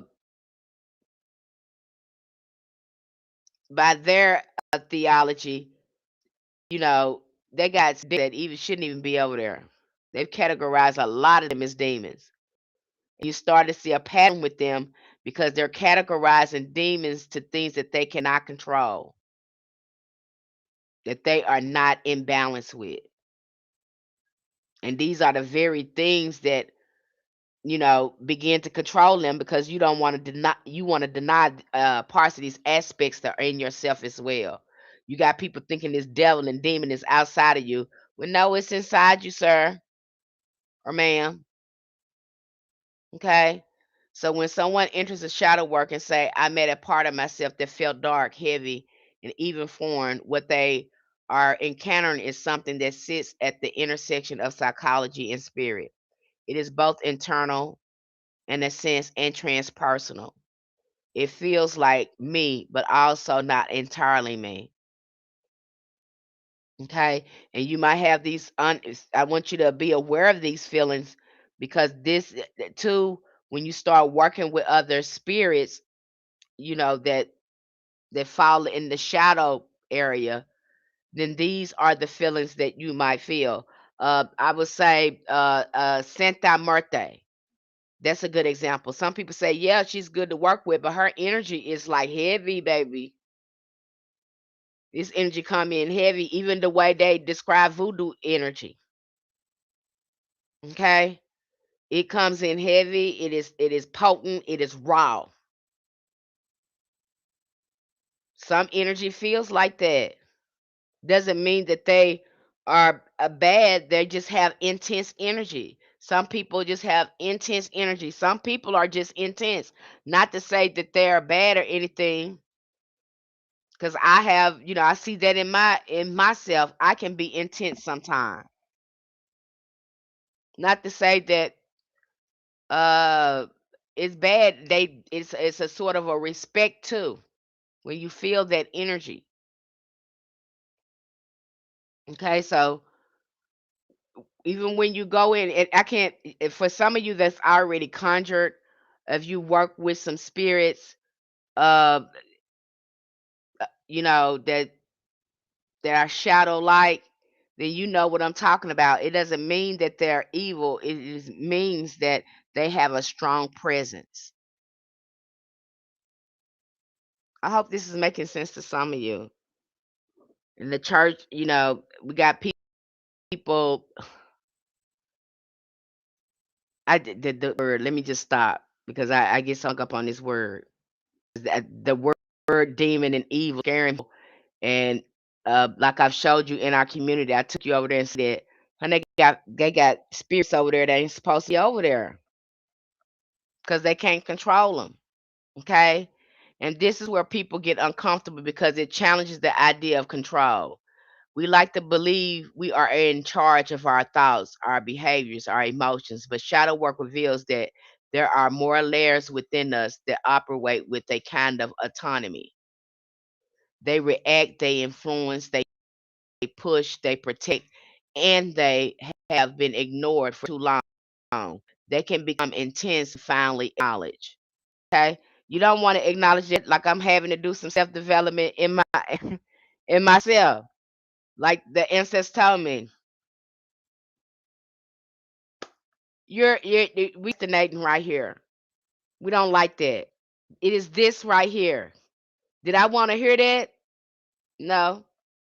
I didn't want to see the procrastination in myself. I could have said, no, I'm not doing it. I'm doing the best I can. But that, who I'm playing with, I'm playing with myself. Okay. Yeah, they are right. I need to tighten up a little bit in this area. Because believe me, these spirits will let you know when you need to tighten up. And some people don't want to hear that. They don't want correction. And if you're really at the feet of your ancestors, they're gonna let you know when you need to tighten up something. Now, it used to be a time, I wouldn't be receptive to that message, but I had to learn the hard way. I better be receptive to that message, or I'm gonna see it pop up in my reality, and I'm not gonna like what I see. So I've learned to be receptive to the message. And I'll let you know. I was like, what? I'm doing what? They was like, yeah, you're doing this. But this really is a nervous system problem. Your nervous system is not, it is tricking you. That's where the anxiety, the procrastination, this is coming from. Did I want to hear that? No, absolutely not, because we all want to think that we're perfect and we know it, and we don't. Sometimes we don't have the capacity to look at ourselves. We're afraid to look at ourselves. But if you got a relationship with, with this spirit, your ancestors, they're gonna hold up a mirror and let you see yourself. And I've just learned to say, okay, show me how. I don't complain anymore. I say, okay, show me, help me. I need help. That's why I'm coming here. Please help me and show me how to work this out, how to figure this out. And they love that because now you're open, you're willing, and that progress can go a lot more easier when you open yourself up to the change. Because I obviously I needed help because I couldn't see it. Obviously, I need help because I'm going to the ancestors for their guidance and their wisdom. I need all the help I can get. Okay. And they love that spirit can work with you better like that. But if you're afraid to look at yourself and make changes, you know, you don't really anything to happen. You don't want any changes to happen in your reality if you're not ready to confront yourself because you are the biggest component in your magic. Okay. They react, they influence, they push, they protect, and they have been ignored for too long. I just said that. Okay. So again, looking at that, don't be afraid to look at the shadow parts. Don't be afraid to look at the false self. Because what you think you are not.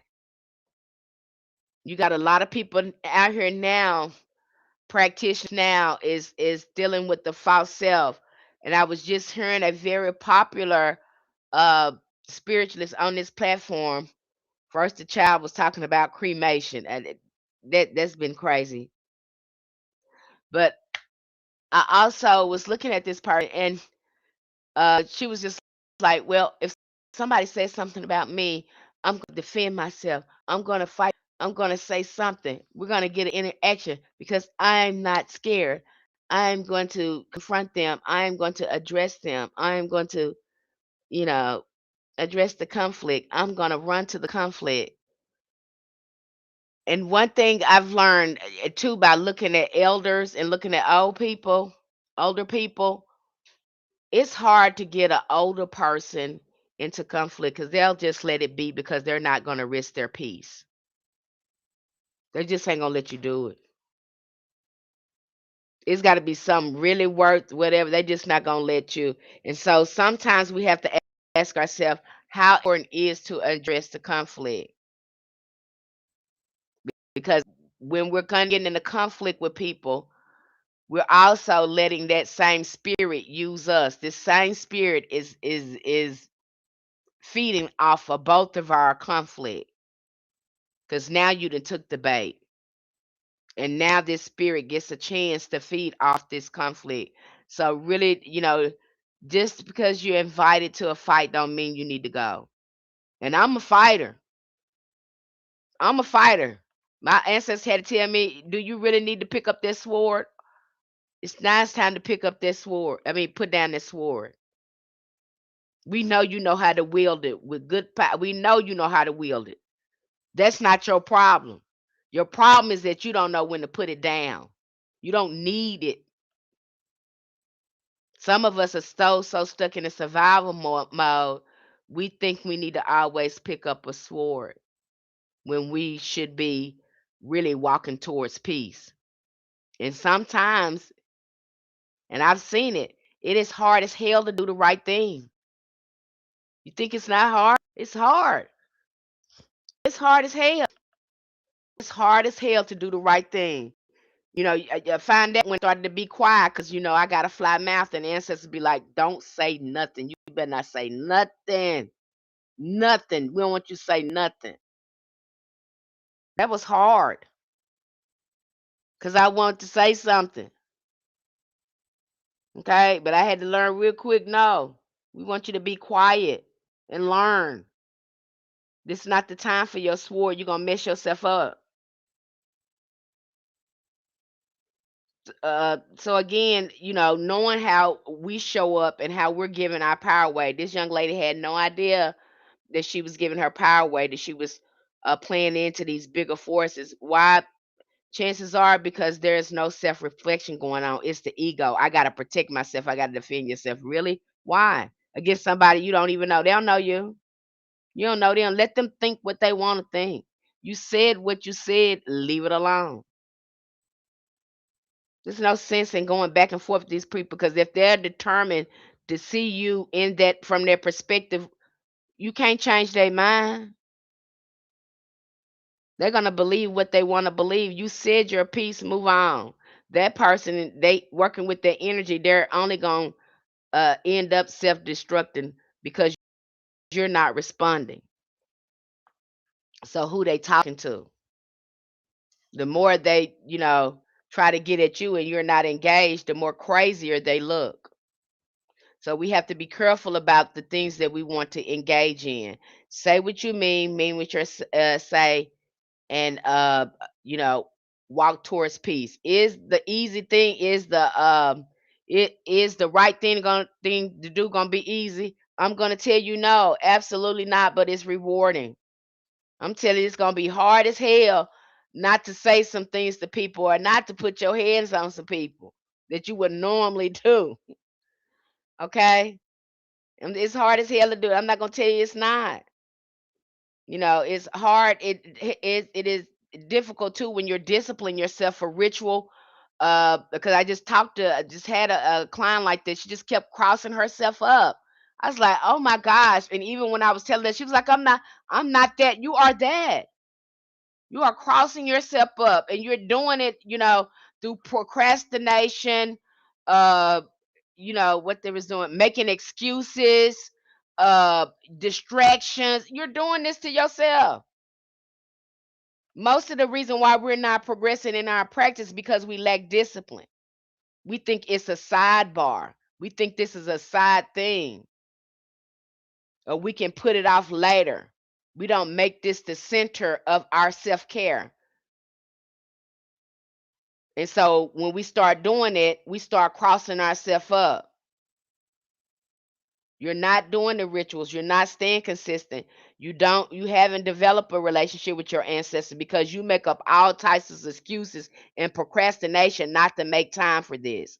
And so when you're doing this too, that's why I say you crossing yourself up. You're saying one thing and doing another. So what you won't help with what do you want?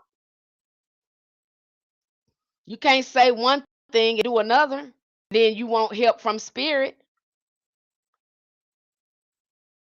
You want to do a spell and all this stuff, but it's not an ancestor inside. You say you respect it, you respect the practice and all that, but you have not made time to integrate this in your everyday life. And it doesn't take much. It's just a little provisions you can make in your life to start slowly integrating hoodoo in there. But you can't say that you want this and you're not doing your spiritual baths. You're making excuses of why you can't do it. You're procrastinating in ritual. Okay. There's some rituals that I know I don't feel like going to rituals, doing them all the time, but I know I got to do them and go in there with the right attitude to see the changes I want to. It is discipline. So don't think that there is no discipline in any magical practice because that would be not true. And for us to get results, you've seen what time you're supposed to be doing certain rituals with certain angels at certain times. That is the discipline. Okay. So sometimes we can cross ourselves up because, you know, you're not meaning what you're saying and saying what you mean. And your walk is not lining up with what you're telling these spirits. And then you wonder why your practice is not going good. It's because you this is more than spells. This is a way of life. This not as an ongoing thing. Okay. There's rituals I do every morning that I have to do because I know I have to feed my spirit. I know I have to take care of my spirit. That is part of my self care. I have to get up in the morning and journal. I have to get up in the morning and do my scriptures and all that, because that is a part of my discipline, and that is the way I feed my spirit. Now, do I feel like doing this every morning? Absolutely not. No, I don't feel like doing it every morning, but I know that is going to put me on the right path to start my day. That's what my spirit needs. And you'll see, you'll start to self-sabotage yourself when you start to really say, I'm going to get serious about hoodoo. I'm going to do it. Your demon's going to come up in there and start procrastinating you, start slowing you down, because we haven't, uh, confronted them and let them know, hey, we don't need you no more. We know you're trying to make us feel safe. But hey, we're going to do this. And you're going to be swearing it's from something outside of you. No, it's you. You're faced with yourself, with your procrastination, with your self-sabotaging, you sidebarring stuff, you not being disciplined, you're not keeping your word to yourself, you abandoning yourself. All that's gonna happen because the ego don't want to change. It's afraid. It's afraid. That's what's going on there. You're gonna see, you're gonna be your biggest problem. Ain't gonna be nobody else that you blaming on. Nobody putting nothing on you. Okay, it's gonna be you. Okay. Now, here is where we have to be very grounded and very clear, especially for those that are doing this work in a modern. When we say demons, we're not automatically talking about something that is here to harm you. We're talking about forces that are often tied to the survival aspects of consciousness, the parts of us that deal with protection, desire, dominance, fear, scarcity, and power. You're going to see that come up as you try to get your divinity. This dark part, again, this is the survival part, the shadow part. It doesn't went to that light. It's scared of change because you have to change things and do things, and then you're gonna have to sit with those and say, "Hey, I got this, and we can make these changes." Okay, you can do this. You really gonna have to sit with those parts of yourself. These evil in themselves, they are without those aspects of human beings will not survive. The instinct to protect yourself, to secure, to assert boundaries, these are all rooted in what we might call lower and more primal layers of consciousness. But when these forces are unconscious, unexamined, or driven by our wounds, they can be distorted. Same thing got going on now. They may want to go over there and take them people's stuff. You want to take that stuff and then make it all right to take it too. Say you gonna take their stuff. Then get mad because the folks say no, you ain't gonna take our stuff. Okay, you gonna go get your business and try to figure out what figure yourself out and do something better.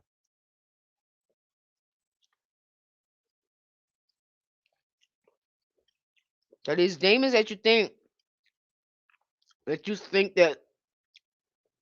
that you're gonna see on the outside of you, no, you're gonna see them on the inside of you. You're gonna be fighting your own inner demons as you go through the shadow work and try to level up in your spiritual practice.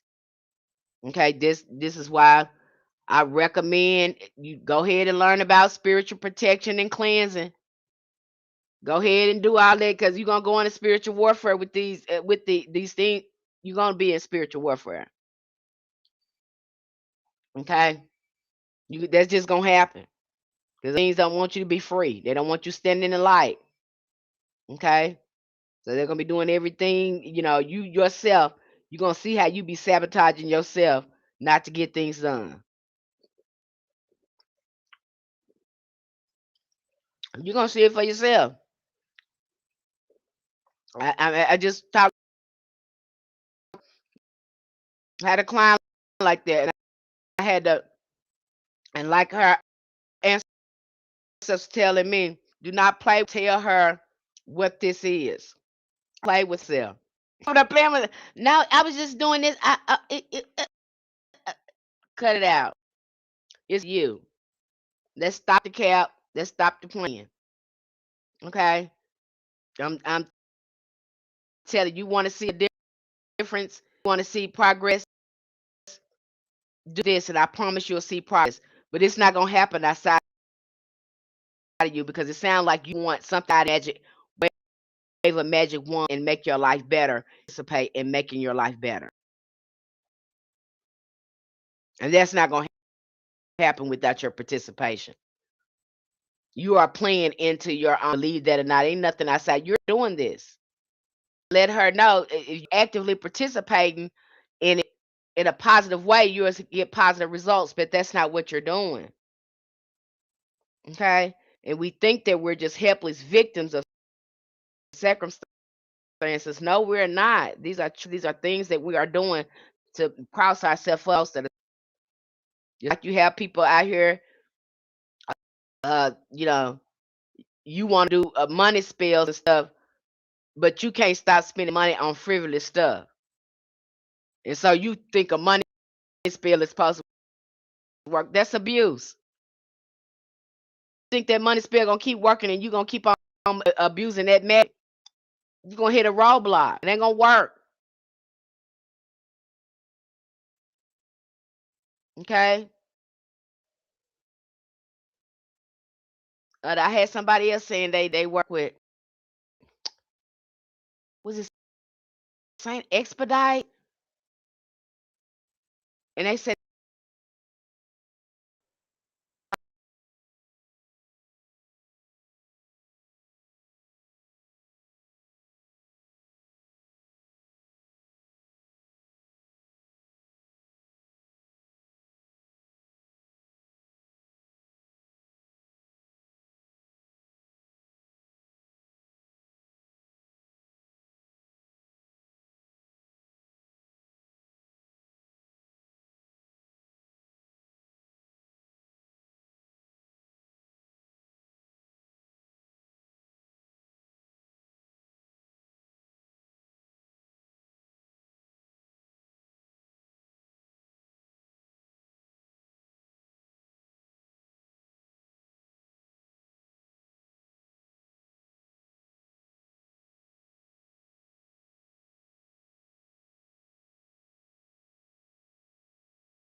did I come back? Because I was out for a minute. But let me start over because I was out for a minute. It looked like I was out. So again, if you start to see these lower primal behaviors come up like jealousy, fear, a need to control, these are survival mechanisms. Start asking them questions. Start asking them questions. What are you actually doing? You're bringing up awareness to these forces. You are not creating them. You are encountering them. That was my one of my things that came up is the need to control. Why did I need to control? Why did I need control? Because I was trying to feel safe. I had been through an environment where um, I was trying to feel safe. I was feeling control, and I'm still like that. I'm still like that now. But I would like to ride somewhere with someone when I went to an event because I want the liberty to get in my car and get ready to go if if the mood or vibe changes. I've been in a position like that with someone, riding with someone, and I can't get up and go when I want to. I can't get myself. I have to, roll with and be in an uncomfortable environment. Okay, and so I gotta control it. I have to control it. I don't. like being, you know, feeling like helpless. So for a very long time, I would not. That was just one of my things. If you want us to go somewhere together, I got to drive my own car. I'm not getting in the ride with you, being trapped with you. Just not gonna do it. Okay. So that was my need to control. Am I working on it? Yes, I'm getting a little better, but that's taking some discernment and being able to trust the person that I'm going with. Okay, I'm still working on that because it just had, hey, I didn't like the way that felt.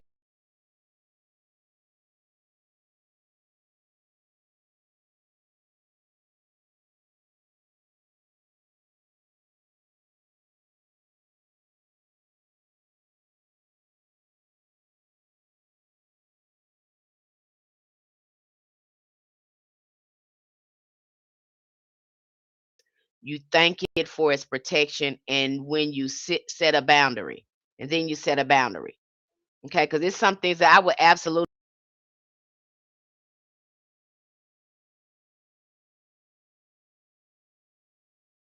that I used to be like that. I said no, I will not do that anymore. I would not. That would not be my first form of resolution. I will not go out and be ready so quickly.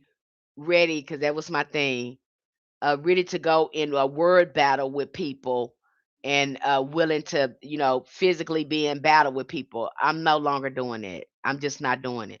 I'm not going to go in a word fight with you, and then asking people, instead of me reacting to them, asking them why did you do that? I stopped reacting to a lot of people's behaviors in my life, you know, just left with it. Started to slow down and say, hey, why are you doing that? Why did you do that? Because I promised I'd engage in this type of way with you anymore. So, and that's I'm not gonna even respond like that. I just want to know why you did it. And what I started to realize when I started slowing down is many of these people was under the influence of their own demons, their own spirits. And some of these spirits, they try to get you back going to spiritual with some of these people. And they had some of them, they have no idea they're under the influence of this spirit, because the way a lot of these spirits gain control of people is through their unawareness and through their unconsciousness, through their denial, their refusal to see. And so you will find yourself, once you become aware, expect spiritual warfare. Okay. I would be surprised if you wasn't in spiritual warfare, if there wasn't some opposition that was going on. Okay. It's just it is them too. You have so many spirits that have a stronghold on us, and some of them are generational that's in our lineage. They'll try to get us back into the programming. But it is our job to set boundaries and stand in our divinity. You'll have that sometimes. Okay. You think you're gonna be seeing you know, pitchforks and horns and stuff all the time. Why would spirits do that when they can easily extract energy from you through manipulating other people's? It's more fun like that to stay hidden. It's more fun to stay hidden than to show you them, to show you themselves. It's fun to get more energy out of that, some of them. So why would they always accept you? No? And if you don't, you're probably going to see them on the astral realm. Okay? But all right, so when you start, doing shadow work and making peace with yourself and asking yourself questions, you're going to be dispelling a lot of these spirits. Okay, you're going to be integrating them, letting them know, hey, I don't need you anymore. Thank you. I needed you while I survived, and I thank you for your help. If I need your assistance, I know where you are, but I will not be working with you any longer. I am walking in my divinity. And when the more you do this, the more change, the less control they have over you. The less control they have, the more discipline you got, the more you heal, the less control these spirits have of you, and the more power you kind of have over them.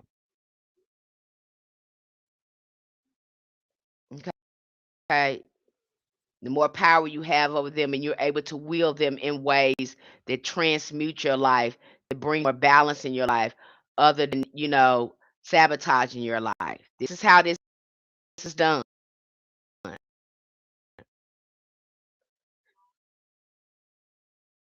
Okay, because of rejecting the shadow or being consumed by it, you are building a relationship with it, without denial. Ecosystems did not allow us. They wanted to command these things. They wanted to think that and you see that now through patriarchy. It's egoism.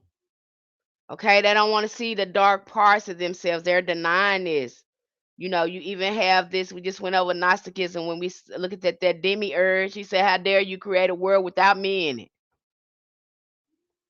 Okay, Sophia was able to produce a whole creation without. What do you mean? She created you. What are you talking about? You're mad because you're not her. You're not a god. What it is? You're a jealous god. Let's just go on.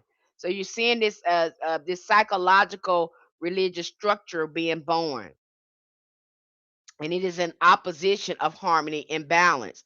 And in order to address this, we're coming up with duality, good and even, demon and angel. That's how things got twisted around. But the way our ancestors addressed this, we understood that these energies was a part of us too, and it was our responsibility to keep them balanced. Try to explain that to the patriarchs, but no, no, no, no. They just, went off and just messed things up. Okay. So let's go back to King Solomon, because I think King Solomon is a great example of that, because you seeing him.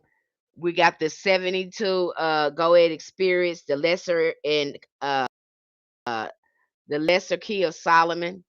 He's coming up with this book. What are we looking at? We're looking at extensive shadow work, looking at these behaviors that he's named and gave a name, a demonic name to. That's who we're looking at there. Okay, so these demons are not really per se going to be found on the outside of you. These are archetypes that live within our consciousness that they have given names to.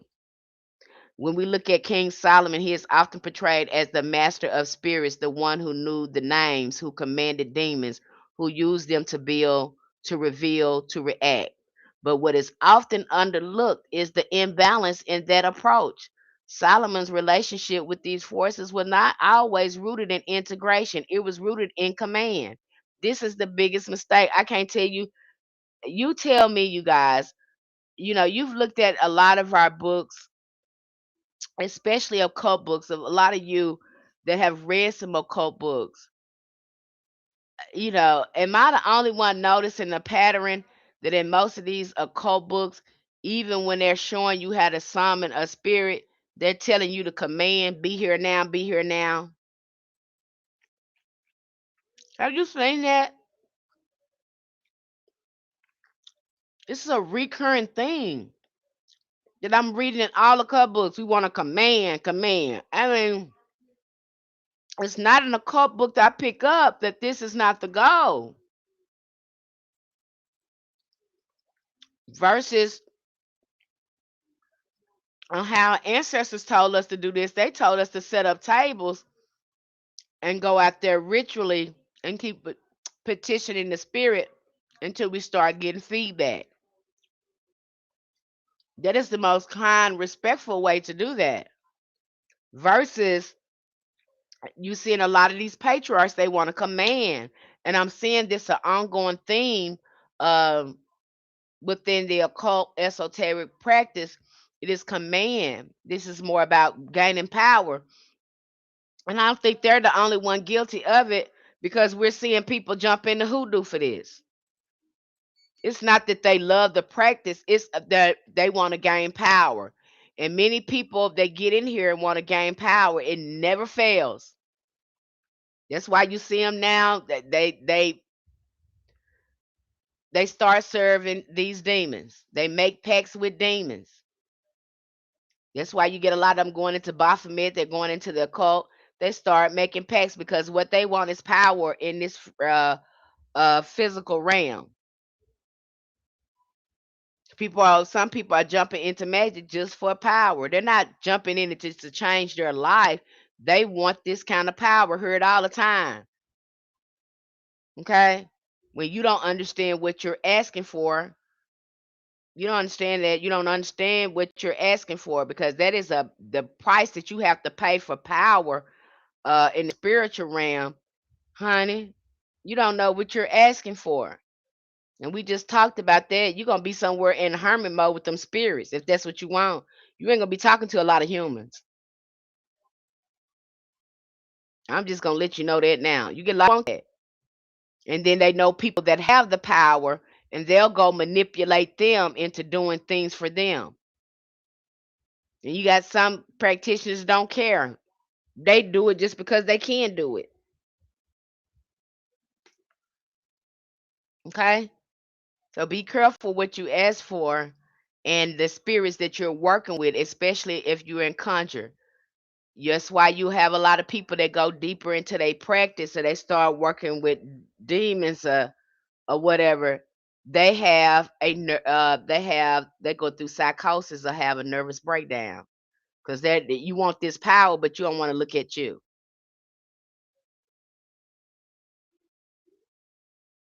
Now, some people just don't have the capacity to even do this, but we're going to talk about that next week, where we're going to talk about your other options in opening you up to more awareness, to looking at yourself, and we're going to talk about that next week.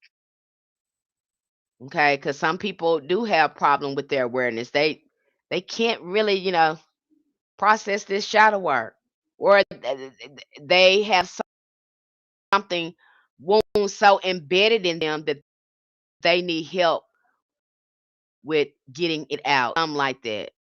Okay, where they what happened to you, the therapy hasn't helped.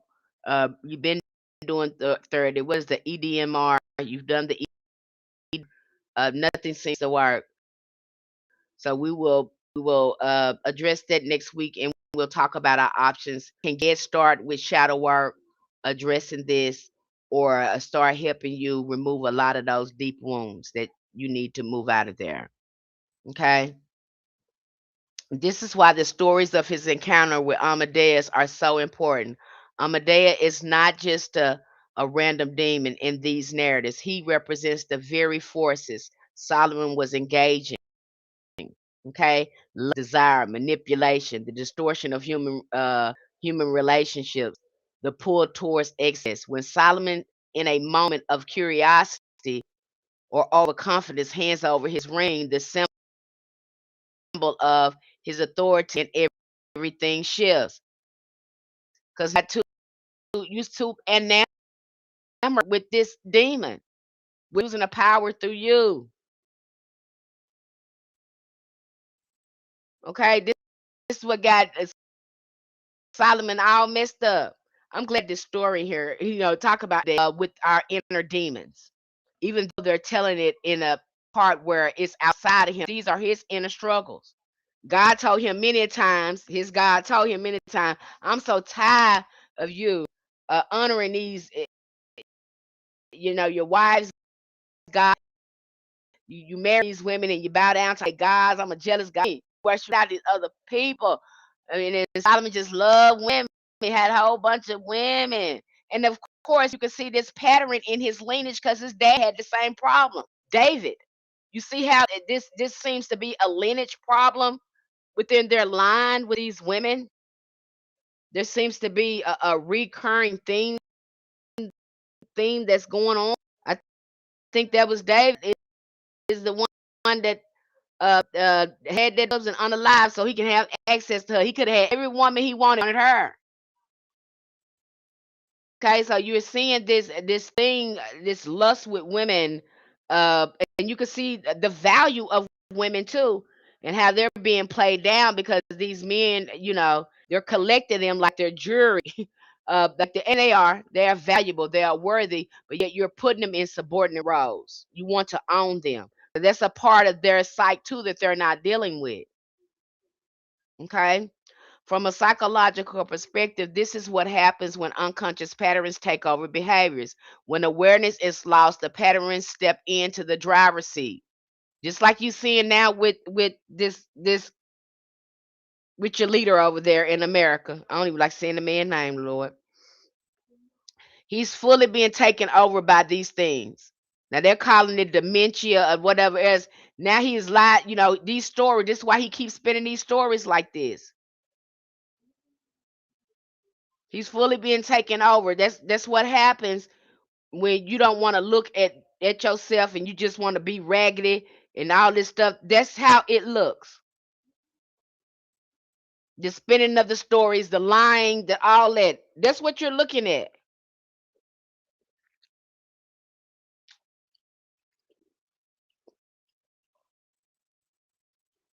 You just heard the man say on TV that evil will always triumph good. Did you hear that man when he said that on TV, honey? That's how it's gonna look, y'all. And they're in pure denial. And then you get upset when people fight you back and you want to act like a victim, but you just went over there and unalived them whole people country and all that stuff. And then when somebody hit you back, you want to cry the victim. Are you serious? You get people like that. They always want them. They always want. They are not willing to participate in what happens to them. You'll start to realize that too. That you're not a victim. Some of us in eyes. But that's what you're looking at there. You're looking at that. Okay? Are you seeing the demons with horns and all that stuff? No. You're seeing them things work through people. You're not seeing anything with horns or anything like that. You might be seeing some effigies, symbolic of the energy that they're working with, but you are seeing people, these things work through people. You ain't seen a horn yet. And all of this, something to come out the sky and come save them. All of this is for that's what they say. All this is for the return of whoever. Probably another human that's gonna have a jacked up mind. That's never gonna come. The thing that you saying that's gonna come, your thing, it's already coming through your conscious. Same thing with this Jesus gonna come out the car. No, this is gonna be this is about consciousness, about higher consciousness. They're trying to bring in a regress consciousness to get this thing, you know, that's what we're talking about. Because that's how it's going to manifest itself. Consciousness is going to itself in unity and harmony. Our consciousness. That's what's going to come back. They don't want that there. They don't want that type of thinking. They don't want people to be enlightened like that. They don't want that type of righteousness on it. What do they want? They want a regress demiurge. They want that on the planet. That's why they're trying to regress everyone. You're not going to see a devil with anything. These things are going to manifest in the psychology and the behavior of people.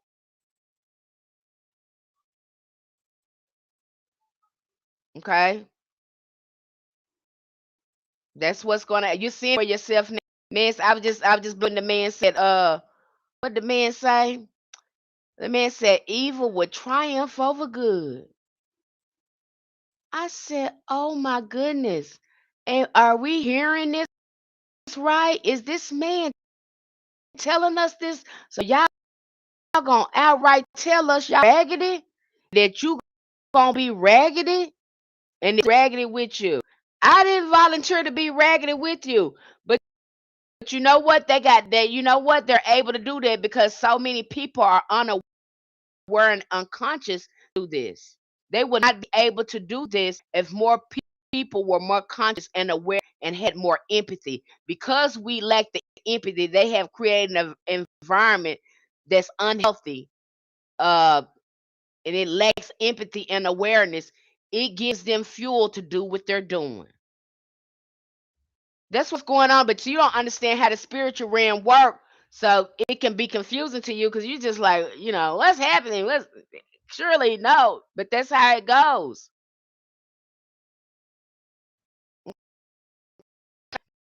And that's why you see they're saying mental health deteriorating. Yeah, because that's what happened when you give these things free reign in your mind. He's giving that thing free reign of his mind. He is no longer under detect because you giving over your will to this thing. And it doesn't help that you participate in behaviors, getting power and fuel to do what it needs to do. This is what they're doing up in these lodges. They are taking on these spirits. This is what I'm telling you. The same thing we do in the ATR when we call down Oshun or we call down Ogun and taking on these archetypes and these spirits.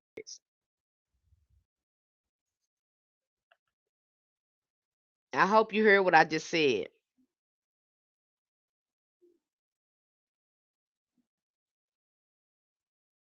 Okay. Outside of these people are embodying this energy.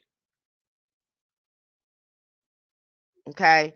And the story of Solomon eventually came to the court of king of Ammon, where he talked his way into a job in the kitchen. So now Solomon is just a vagabond.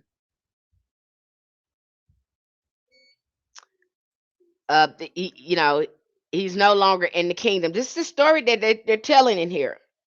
He's no longer in his kingdom. So now he's going to Ammon. Using his knowledge, herbalist, he cooked delicious and healing food, thus quickly rose to the role of head chef. His skills use of spices and herbs also piqued the attention of the king's younger daughter, the lovely Namaya herself, a budding sorceress. Things tends to change here. Okay, so now Amadeus has his ring. Amadeus is reigning over his kingdom. And see, I think this is where the confusion comes in at. But I think they're saying it like this to cover all the fact that this thing that possessed him really made him a servant probably in his own country. But let's I digress, let's go on. So he meets Namaya. This is the king's daughter. She is a sorceress. He's meeting another woman who's a sorceress. Remember, he was with a Queen of Sheba, and they were. I'm sure they collaborated. Okay, because she was able to control spirits too. They try to leave that out, but again, these patriarchs, if you see a patriarch mentioning a woman in entering their books, and this is a patriarch religion, it's Abrahamic religion, know that they're not mentioning for nothing. It's something, it's a power or something that woman has. That is why she's being mentioned. They're not going to tell you that. You're going to have to dive deeper and do research, but that's why they're mentioning her. They have no other choice. That's just like you can't talk about Jesus without talking about Mary, because Mary, again, is where all the power was coming from. Everybody knew that the divine feminine was God in the ancient world, and sometimes these women allocated their power to their sons, just like you see in ancient Egypt. Sometimes they allocate some of their sons. Without Mary, Jesus would have no power, because Jesus getting his power from Mary. Because after all, she is the queen of heaven. She is the queen of angels. They're not gonna tell you that. They got you so focused on, this demiurge, this type of demiurge. What I want to say, a spiritual framework and system. They got you so focused on this man that they're making the woman look like she's a sidebar or a subordinate when all this energy is coming from her. that this Jesus don't have no power without Mary. Matter of fact, none of these men have power until they come and approach these women. They're not mentioning, we're talking about patriarchs that's beating their chest and blowing their horn that don't want to mention women. And now they're mentioning women. That's letting you know they have no other choice, because no one would believe this story. No one would give them recognition without them being in proximity to God. And who was God then? The divine feminine. That's who this God was working through. I'm just dodge the hijack, and this story just gonna tell you that, because now he meets this woman named Nam, and this the king of Ammon, which is sound like this is a king of Egypt. But now he meets her, okay, and over time a love blossomed between them. Eventually, Solomon told his story to her. So now he done the good, the bad, the ugly. Isn't that something? Okay, so now she's kind of turned into this like God, because now he's confessing things to her as to anyone else. He confessed all his wrongdoings and accepted chastisement.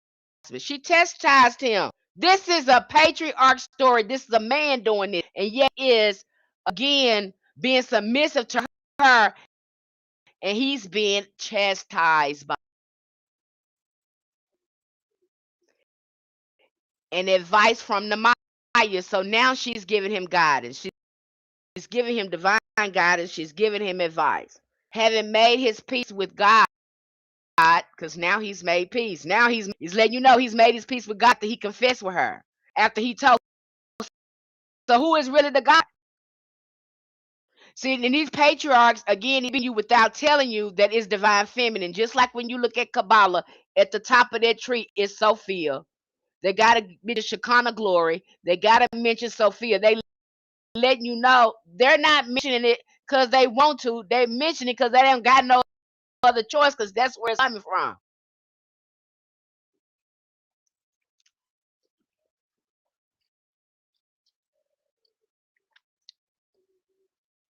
It trips me out. And it always end, because you see this in Egypt, with ancient Egypt, when the pharaohs start making these male deities, they start pairing them up to marry the goddess. So here we go here. This seem to be common practice. They seem to want to marry these goddesses. This is an own theme here. And so again, they're not really facing what the truth is really is like that. Having made his peace with God and the Maya, they eloped, intending to win back his crown. So that's the way he had to win back his crown. He had to marry her. He had to accept and be committed, that be in a committed relationship with the divine feminine. See how they telling you without telling you in these stories? Because that's the way they're saying, hey, he didn't earn back his crown and earn back his dignity, his respect, and his divinity until he came into contact with Namaya, who was Namaya said she's to be a sorceress or a princess. So again, she had divine authority, and you know she had the divine God, the true God, running through her. They made their marriage vows on the banks of the sea, where they caught a golden fish for their wedding feast. And when they opened the fish, they were greatly astonished to find Solomon's magic ring in his belly. So now they go find, and it's amazing too how now Christianity is represented by this fish. And now he gets all his ring back, he gets his glory back, his divinity back when he comes in contact with Namaya. So they're letting you know right from this story. They tell you these stories and you will miss it. Not educated, you're not asking questions and not being subjective. Uh, if you're being subjective in a lot of this stuff, don't ask questions. But the first question I asked in here, you know, these men are so gun ho that they are the number one and they got it all figured out and they don't need no woman. Why are they mentioning women here? Why? Not because they want to. because no one is going to be looking at them and they're not in contact with the true divine God, which is divine feminine. They can talk all they want to, but in order to get their recognition, to get any power, to get into balance, they have to be in contact of the divine feminine. It's just like that Pope. He's gonna bow down to that Black Mary.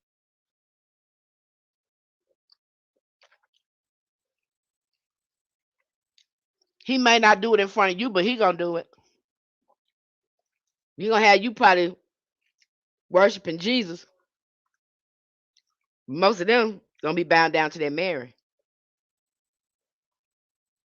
Okay. They already know what it is. Y'all patriarchs had to build your own priest line, so you try to use this Jesus when that story don't even go like that. Okay, so now he gets his ring back, he gets his kingdom back. Thus blessed the pair made their way back to Jerusalem, where Solomon defeated King Amadeus. So now he's come in contact with the divine feminine. He's confessed. He's dealt with his denial, the things that he didn't want to look at. So now the demon, and he liberated his people. He ruled once more in justice and wisdom with the wise Maya at his side for all the remaining of the years of his life until the death uh part. So married to this one woman. So a lot of things had to happen here. Okay, because now he's married to this one woman. Now he has feminine consider. He's able to wield his power and be liberated from it. He lives happily ever after. Very amazing story. Very deep layers to the story. And you would miss this story if you would just think, oh, it's a story, if you don't really understand, divine feminine and the esoteric hidden parts of this story, what they're telling you. Okay, but Miss Penny gonna come here because I want you to dodge the hijacking and see things for what it really is. So to make sure you go in with objective thinking, don't go in with subjective thinking. Ask questions. Why are they telling me this story? Why is this story so important? Because again, our ancestors was telling us stories to educate us, to give us, to help us understand deeper meaning to some of the spiritual sciences. And this, you'll see this ongoing with this as well. Okay, so you tell me what you think. When I read that, I was like, oh, look at this. Now they're gonna tell you without telling you that Solomon got his stuff from the divine feminine. That's really where he had to find his divinity, because he wasn't getting it through this other way. Okay. And what I love about this book as well, not only you get a chance to look at um Solomon, know more about his story, look at different layers of him. But I like this book because I've never seen anything like it. That's that it guides you to work with Solomon in order to access Solomonic magic, and that makes perfect sense. That makes perfect sense to me. Okay? It makes perfect sense why people would set up a table to work with the spirit of Solomon in order to access this magic. It will probably make it even more powerful. Love this book. You know, really like this book. I just didn't like the Talmud being brought up all the time, but this is a great book to help you understand too, because if you work with ancestors, and this author brings up ancestral veneration. That's why I say your ancestor veneration, your relationship with your ancestors are going to be the working ground to help you work with other spirits. Some of these spirits do not want to talk to you. You got uh some spirits in Ifa and Voodoo, they don't want to talk to you if you ain't got your ancestor veneration together. They don't even want to hear you. Who you talking to? You don't even talk to your ancestors. Why you gonna come over here and ask me for something? And you got to remember, especially in the ATRs, most of the spirits over there are ancestral. They started as ancestors, and then they got elevated to a deity or to saint status. And then you run off over there and you think you finna work with Oshun, or you think you finna work with Azurli Frida, or you think you finna work with Ogun, or you think you and them spirits be looking at you like, no, you don't even talk to your ancestors. Why should I move for you? And when you make mistakes with these deities, they not gonna be forgiven. They're gonna look at you. You should have known. You should have known better than come over here. You should have had it right first. We thought you knew what you was going to do. We're going to treat you like you know what you're doing. They're not forgiven as your ancestors or the saints, the angels. Some of these spirits are intense. And you can, if you don't know what you're doing, you'll find yourself in a pickle. Okay? You'll find yourself in a pickle. So that's why we're going to our ancestors first. We're communicating with our ancestors first. We're communing with angels first. We're communicating with saints first, because there are working grounds. So working grounds and frameworks to help us get trained and disciplined with working with spirits. So when we get ready to work with another spirit outside of them, we can approach it with respect. Okay, and it's plus we have spiritual allies and protectors that us when we go to petition spirits. But I'm telling you, some of these spirits, that you can lead yourself successful too. You go over there and try to conjure and work with some of these demons, and you ain't got no relationship with your ancestors. These spirits see that. They'll take advantage of you. You'll find yourself in a pickle. This goes for people also too. When you all go over there and you're trying to go to an ATR and you're trying to initiate, and you ain't got an ancestor in sight, question it, because if they're not doing a divination to your ancestors, seeing if it's okay for you to be initiated, then I don't trust it, because the ancestors have to give you approval before being initiated. If they're initiating you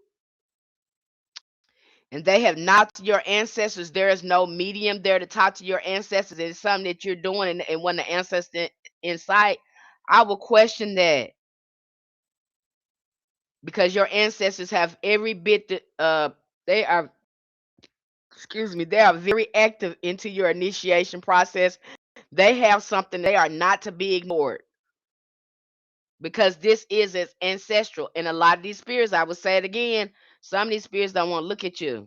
How dare you come talk to them? You don't even talk to your ancestors. You think you want me to do something for you. You want me to show up for you. You want me to do this for you. You ain't even, what? This your first time. Or they're going to trick you and run you around. And that's what you see too that goes on ATR. No ancestor in sight, and now you running around like a chicken with this, because you never relate with your ancestors.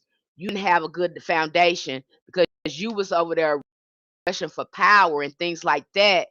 And you put that, you wasn't worried. You looking at power, and now you confused and jacked up.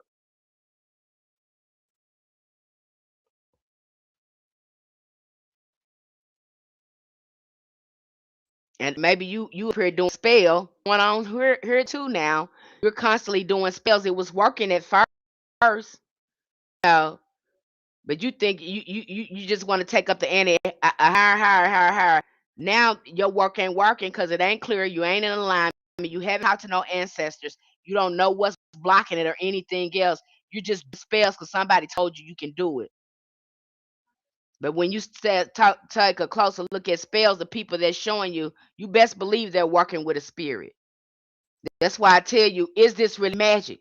Because in order for this to be successful, you have to have some spiritual communication. They spell a signature that they use to help get some work done with the spirit, but they're not telling you the spirit to help them put that spell together. That's most of the thing that's going on. That's what you're going to see in Ifa, the Orishas. They don't have to do spells. You know why? Because they work with spirits. Most of them doing rituals. They serve the spirits. They put their petition there. They might light a candle there. But who's doing the work? The spirit. So I don't know, too. You have to address that again. I know they're calling it magic. I apologize. They calling it. This is it come this term to explain this. But there's some work over here. There ain't nobody just waving on my it's like no genie, you just making a wish and blinking your eyes and stuff happening. Now folks is doing stuff over here. It might work for a minute, but at some point you're gonna be working with ancestors. I don't know any practitioners that's serious about their work. They have some ancestors there. There are gonna be some ancestors there. I don't care if they don't even have to be working hoodoo. Most practitioners that are serious about their work, their first line of defense gonna be ancestors. They're not gonna be out here doing things on the whim without any spiritual help. Then they might have a deity that they work with. Maybe their ancestors bought them a deity to work with. Sometimes your ancestors do that. They'll have deities rolling up on you that they can help you. And that's the safest way, is to let them do that. You don't start asking them to teach you how to work with different spirits, whatever. And they'll bring them to you if you're ready. But don't go out and do it on your own. If your ancestors want you to work with a specific, ask them. If they want you to be initiated, ask them. Sometimes they want that. They're like, "Now we don't want that, but we can teach you how to do this with this spirit." And you be doing it right too. And you see somebody else that they into the religion, they see you doing, they look at you, you ain't initiated, you doing this. How you know this? My ancestors told me. It trips some of them out. Because spirit have you doing it right too. Okay, your ancestors have you doing it. They can do anything they want to do. I don't care about these people in the religion. That's colonizer talk. We're not talking about that. We're talking about ancestors. Okay, ancestors is the core center of all of our practices. So that's why I said that, please, if you want to do that, please have your ancestral veneration together. Okay. In this story, I can't help but think that this is a story about redemption and reconnecting with the divine feminine. His magic was not restored until he met Namaya. Many of these stories or myths have very deep meaning written in allegory.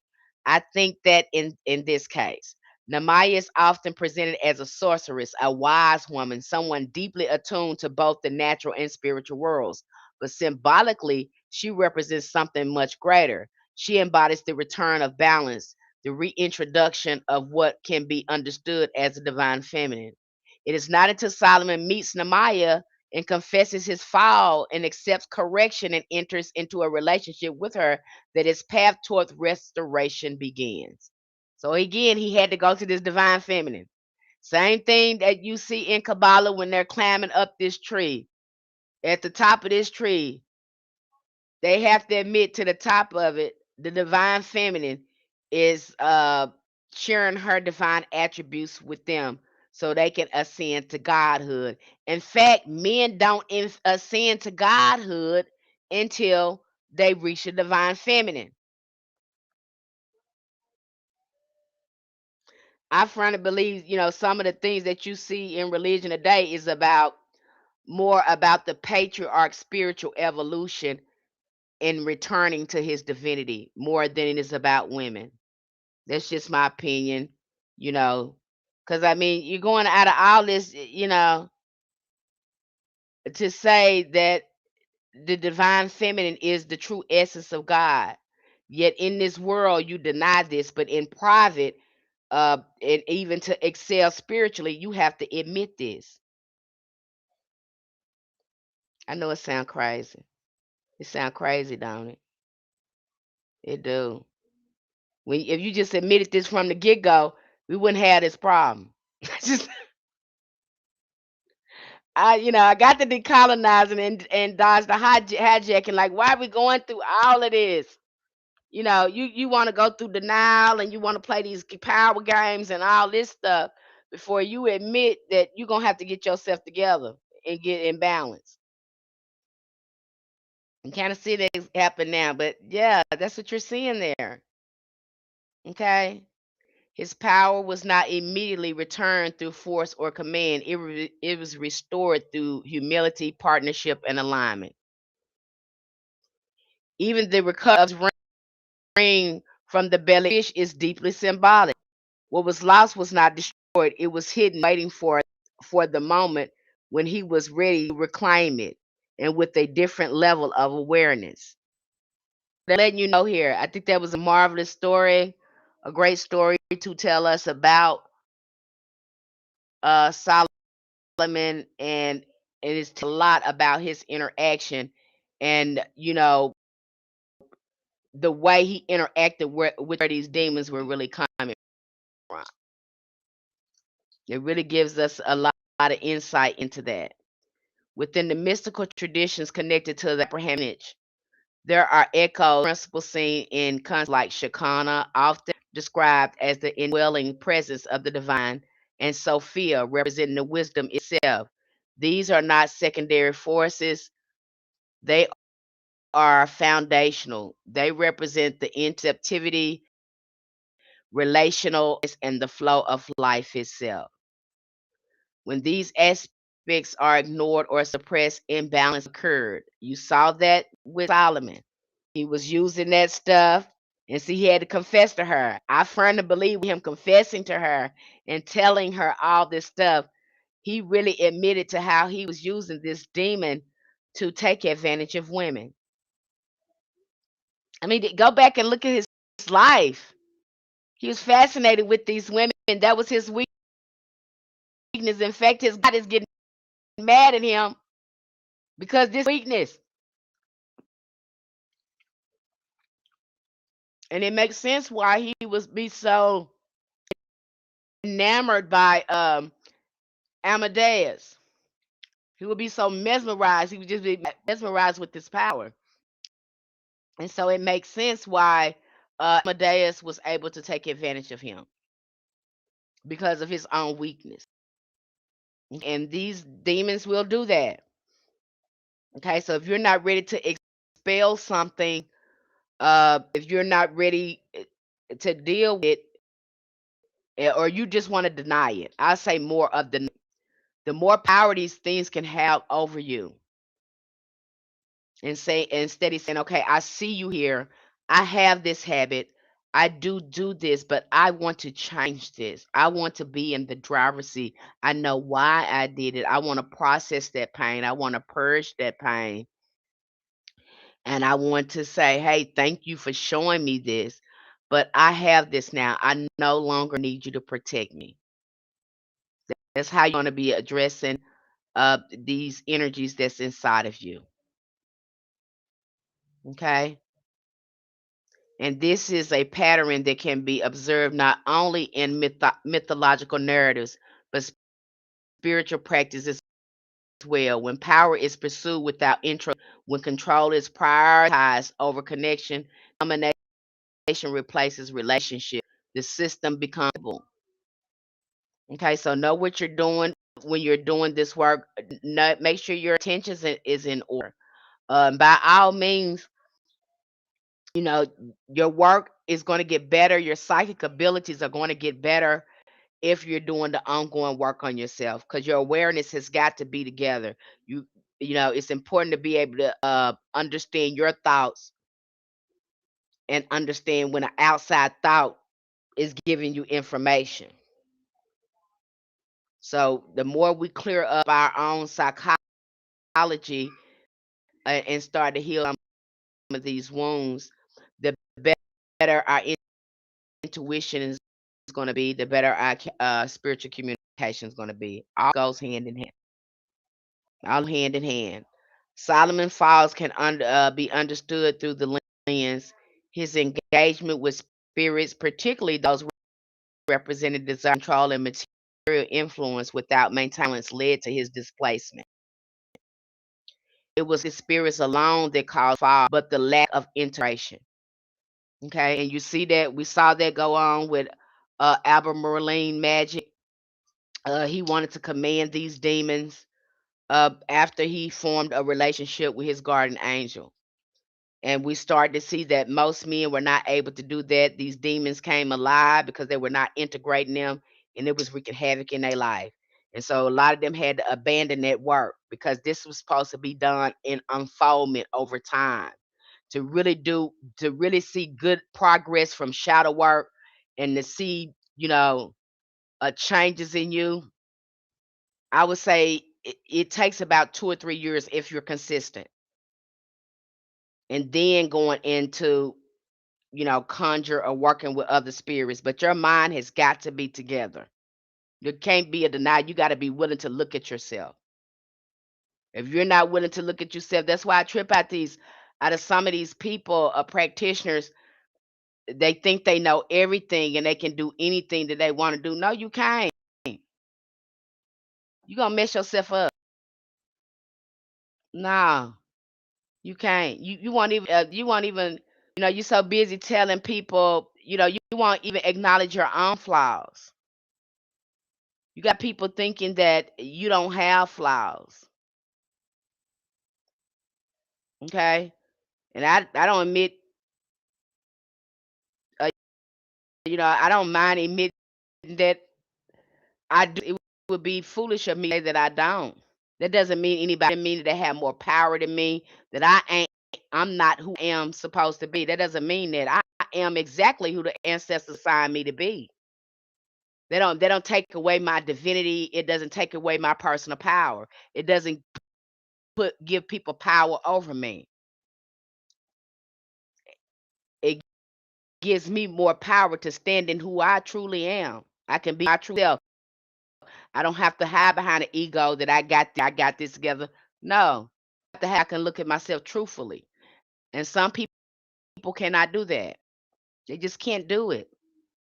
They want to think everything is perfect. They don't have any flaws, or they got, or to admit that they have flaws or they struggle with things. To them they look at it like people will have power over them or use that against them, when it's the totally opposite, because it takes strength to admit that you're not perfect. It takes not a lot of people can do that. Only weak people will go around thinking that that they are perfect and they don't have any, flaws or anything. Only a weak person would think that. It takes strength to admit uh that that you're flawed, that we make mistakes. Okay, and like I say, doing the right thing is hard as hell. It's hard because the ego wants to protect. It doesn't want to do the right thing. It's more it's trying to live. It's trying to show. So it doesn't want you to admit that. And it's hard as hell to do but it's so rewarding, the release. And a lot of what keeps people uh messed up too, we'll go into this next week because we're going to be talking about other options and helping you grow awareness and really get a handle on things. But the biggest demon that keeps people hostage to a lot of this, and a lot of people overlook this, is shame. Uh, uh, Solomon had to confess to her. It's shame. That is the biggest thing. That monster right there, boy. If you can get that monster out of there, and not worry about what people think. Because I heard one lady say, she said I took that to my altar. She coming up here, and I said, you ashamed. What you ashamed for?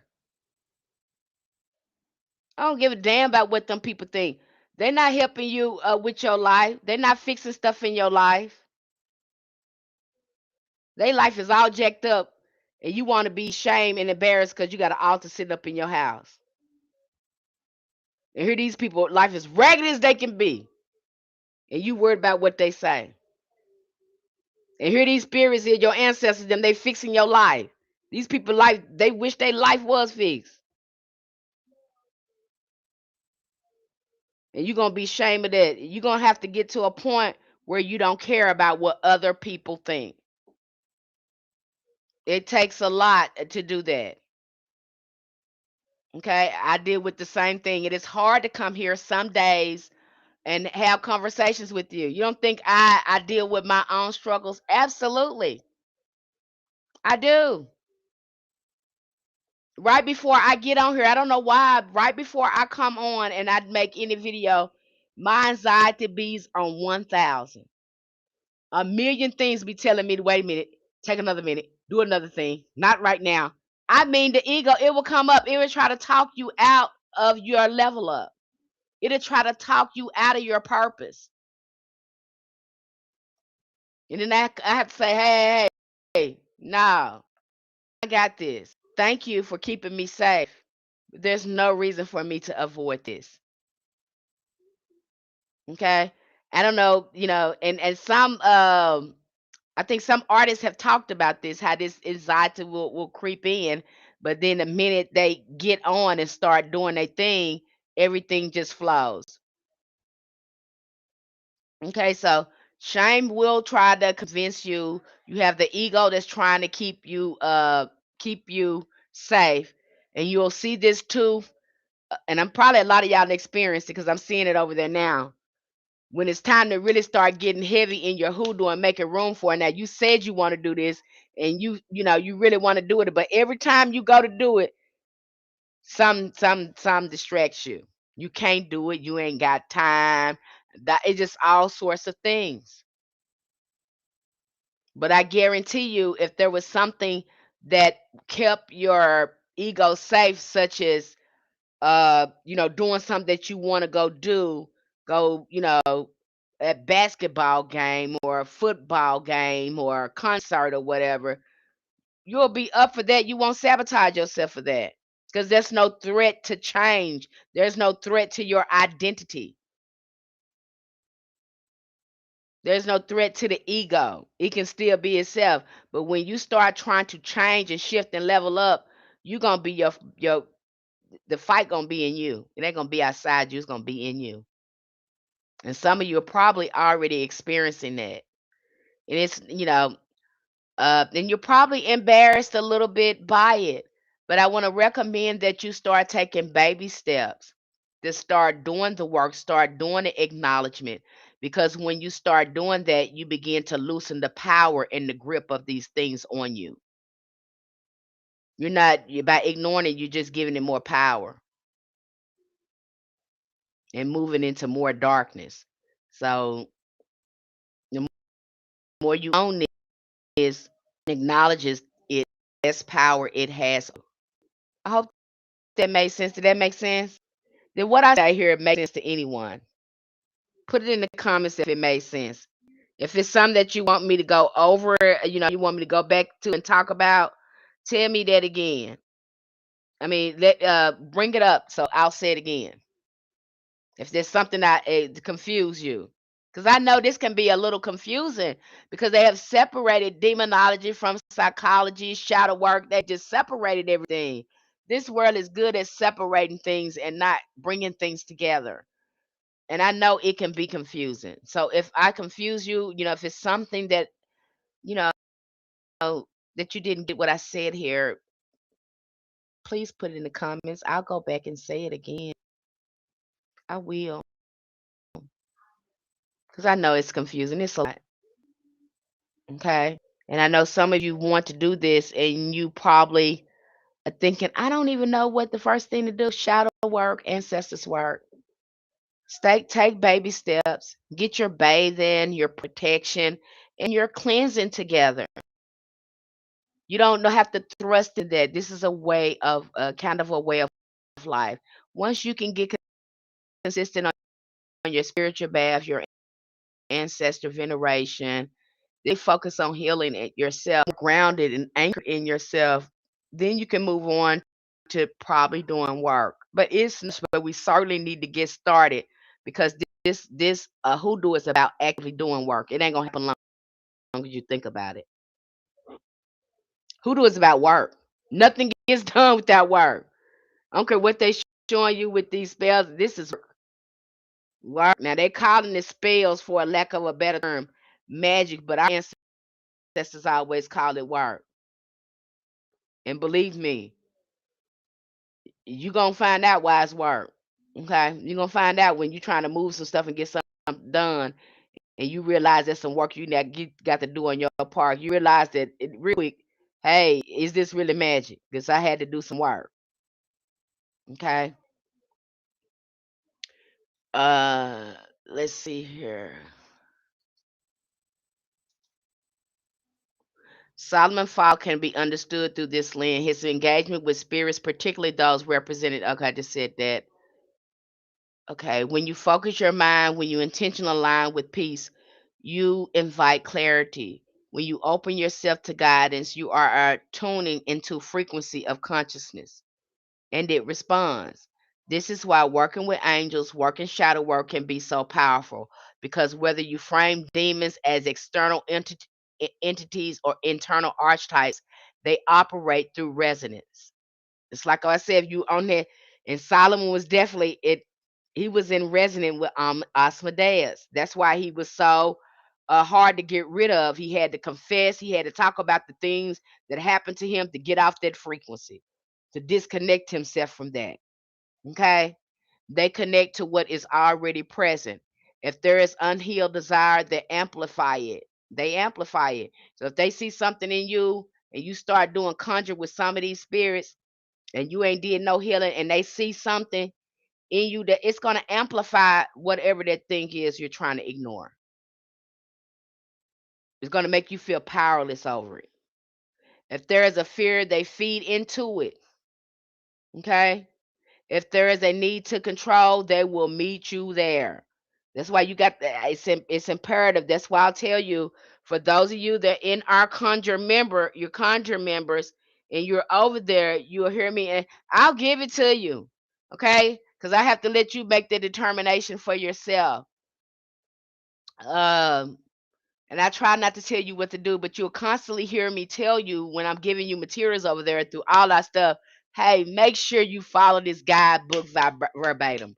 Make sure you read this entire guidebook before you start working with this spirit. Okay. I hope you did the shadow work. That's the only thing because when you get over there and conjure, you're saying, I'm a big dog. I'm a high stepper. I did my shadow work. I understand ritual. I can handle this spirit.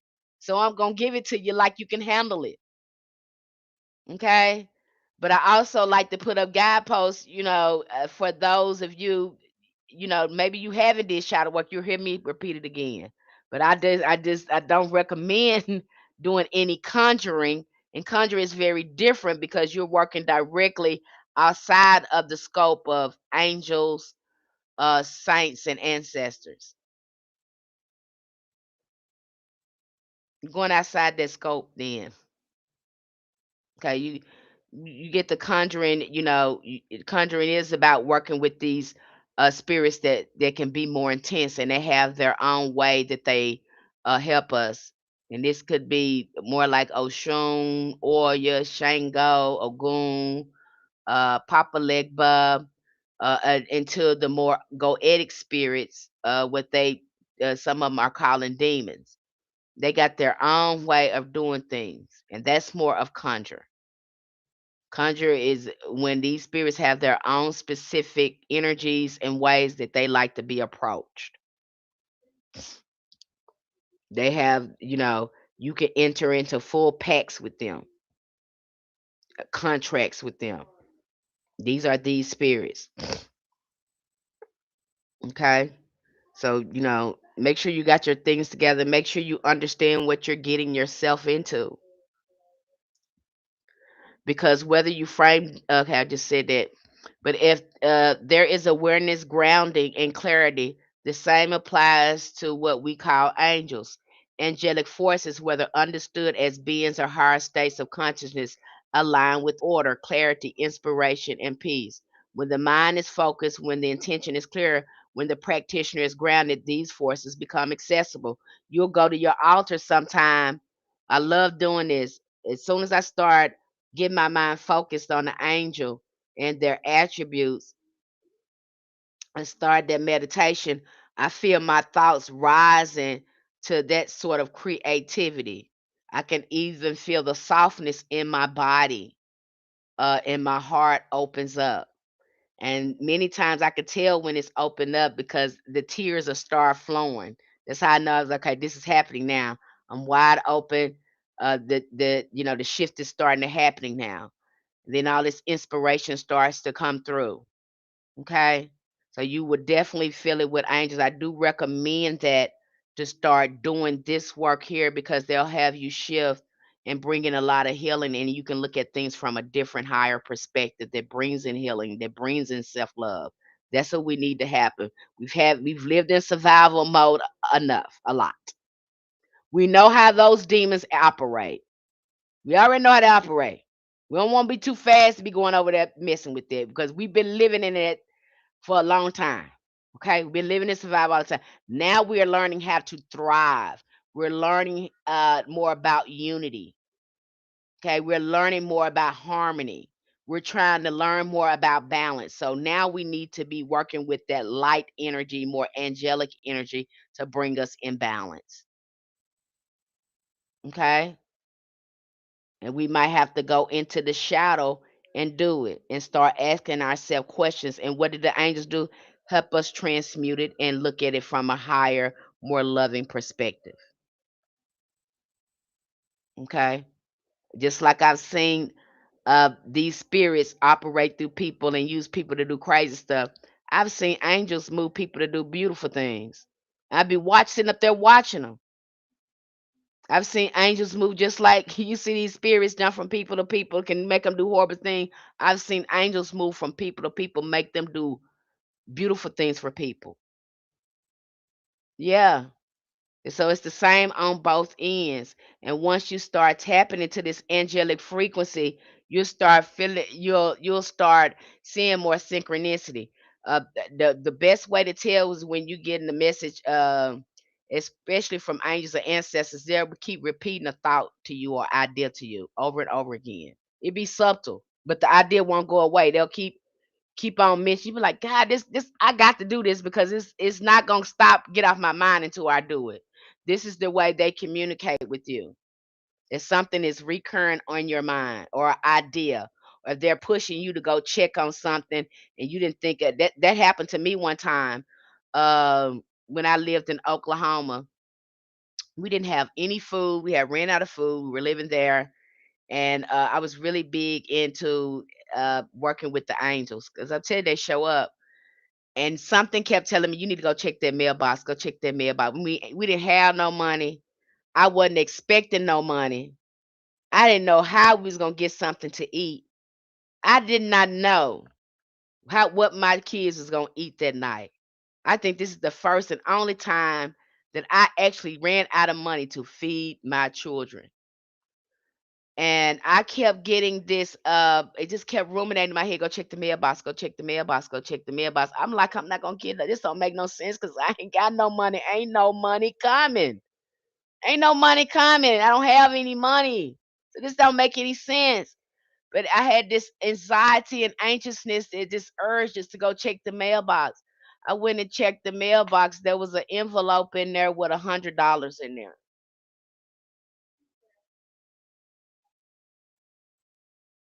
I know it wasn't nothing but the angels. It was an envelope in there. I couldn't even read the name who the envelope was addressed to. It was so, I don't even know what kind of writing it was. I could barely read the envelope.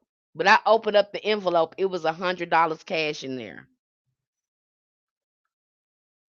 My husband was shocked. He was like, "What the world?" I said, "Nah, I know it don't make sense, but this was in the mailbox. I've seen it." Okay.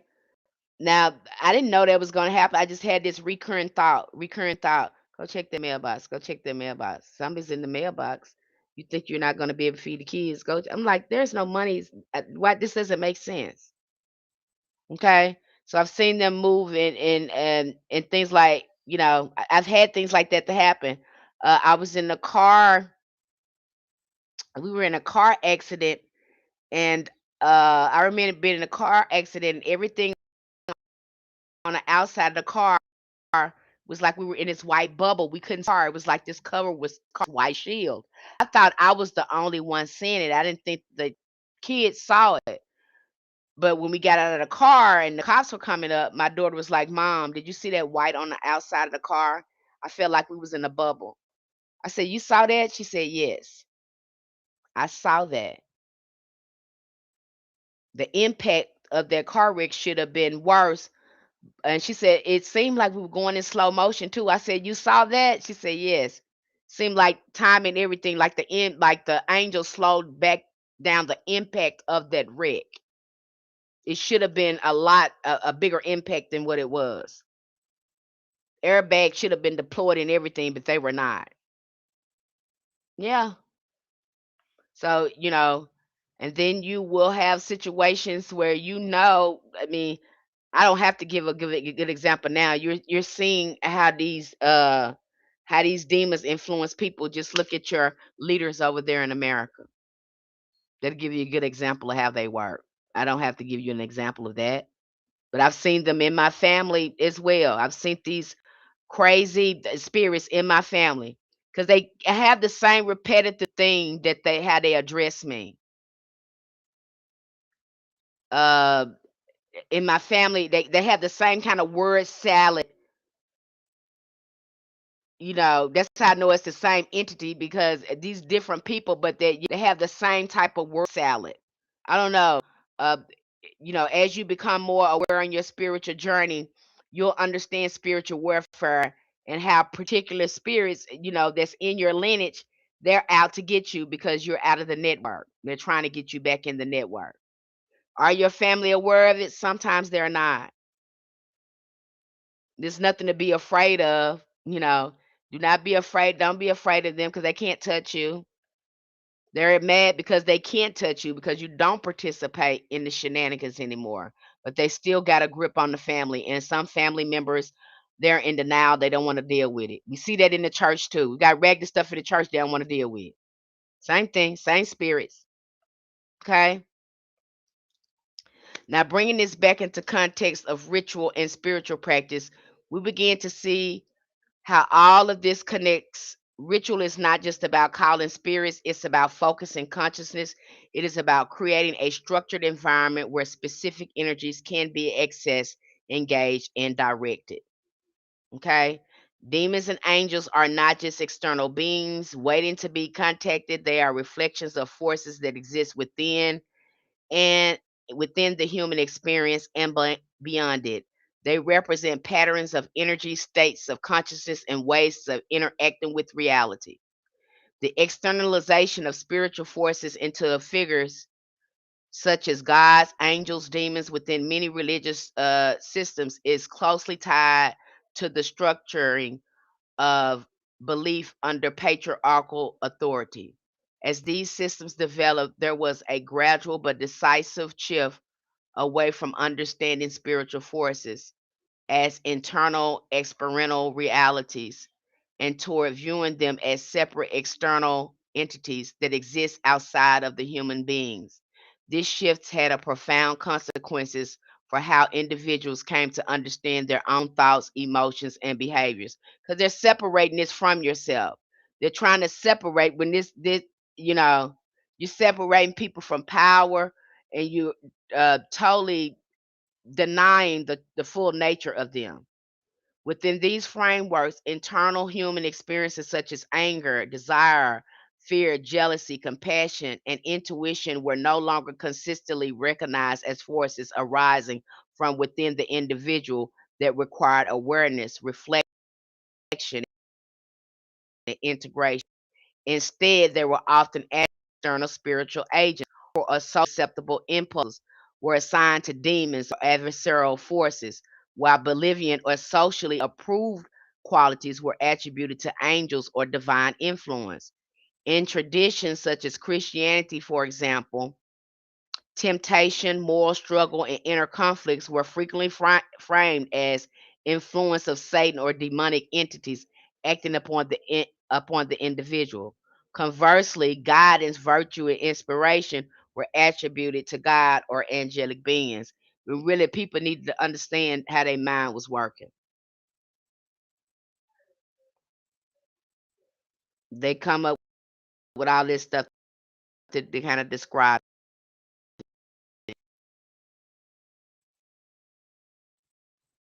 That's what's happening. It is not the external created a concept conceptual separation between their own internal landscape. Rather than examining emotions and behaviors as originating within the self, individuals were encouraged to interpret them as the result of an outside forces acting upon them. In doing so, the direct relationship between the internal states and external outcomes was often obscured and minimized. The role of personal responsibility in shaping experience became less central.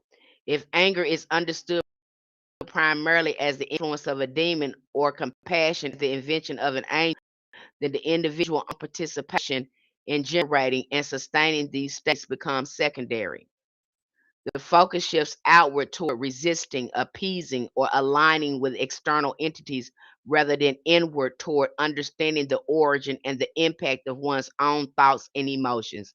That's what needs to happen there. Because you don't understand yourself, you don't understand why you're doing certain things or whatever, you're going to be subjected to this stuff. And a lot of people, they don't want to know about themselves. I got so many people that want to practice magic, but when it's not popular, they'll even go in. If they can't do the magic, rather go hire somebody, but they ain't going to fix themselves.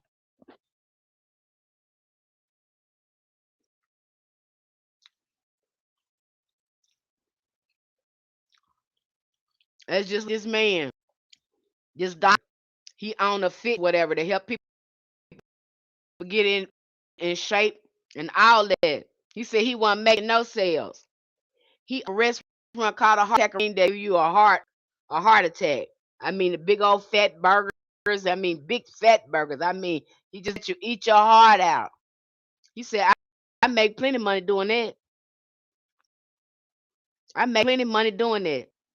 He said I had people that came in with 3 bypasses, heart surgeries, and they still come in here and eat. He said it tripped me out. He said I make more money selling this stuff to help people hurt themselves than selling things to help people uh live a long life. They're not interested in that. And some people just like darkness. You'll have that. You're gonna find that out though. Time to do that work.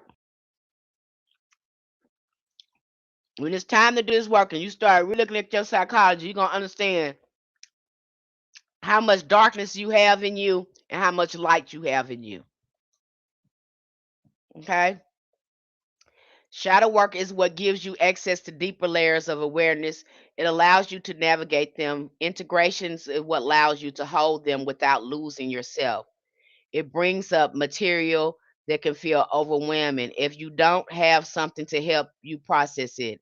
Angelic energy, whether you see it as internal or external, helps to organize, to soothe, to bring meaning to what you are uncovering. And when you understand that you stop seeing this work as fragmented, you begin to see it as one path, a path knowing yourself deeply enough that nothing within can control you consciously. A path of connecting with spirit in a way that is grounded, intentional, and aligned. A path where power is not taken but cultivated through awareness, humility, and truth. And from that place, you are no longer just reacting to forces, internal or external. You relationship with them. And that is where real mastery begins. It doesn't erase the shadow, it transforms your relationship to it. Our ancestors needed that same work when they had to put that work in Haiti. You think they were accessing? Yeah, they say these hot, volatile spirits in hoodoo. How do you think they were accessing them? Okay, so there is a need for them. Nobody no wants just to uh you know dispel them and send them away. No, we want to integrate them. They're the parts of us that kept us alive, that help us survive. Our ancestors wouldn't have survived uh without some. So we're not gonna just say they're not there. We're gonna say thank you. Uh, we thank you, but we're in charge now, and if we need your help, we would definitely call on you. But we got this now. Okay? You can have a seat. We wasn't in charge at first, but now we are aware now. Okay? We thank you so much for protecting us the best way we knew how. But hey, I'm here now. I'm calling the shots. And shame is one of the most important pieces of the entire conversation. Shame is shadow hidden. It is what gives those darker patterns their power. When you feel ashamed of something, you push it out. You avoid it, you pretend it's not there, and in doing so, you remove it from conscious awareness, which means it continues to operate without your input. I remember when I first started getting help, and that's something about people of color, black people. They try to make you feel ashamed because you go to therapy and you being fixed. So they was trying to shame me for that. My family was. I was like, that's weird that you would try to shame. Here I am trying to help myself and trying to do better and be a better person, and you trying to make me shame of being better. A good thing that you're trying to make me feel ashamed of. And see, these spirits will make you see, they'll try to make you feel ashamed of telling the truth because I'm out in your negative behavior. You want me to feel ashamed of that because I'm no longer hiding none of the family dirty secrets. I'm no longer going along with that, and I'm admitting that I'm getting help.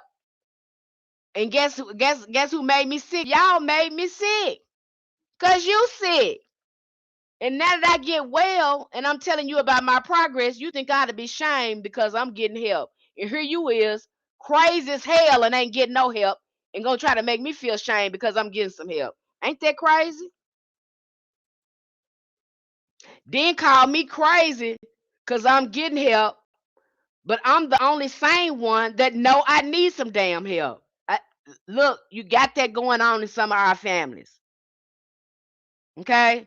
When you remove the shame, when you remove the secrecy, your family can't hide no more. They might hate you. You probably gonna be crying to me. Miss Benny, they mad at me because they say I don't want. Yeah, you will starting some. Yes, you will, because you waking everybody up. Okay?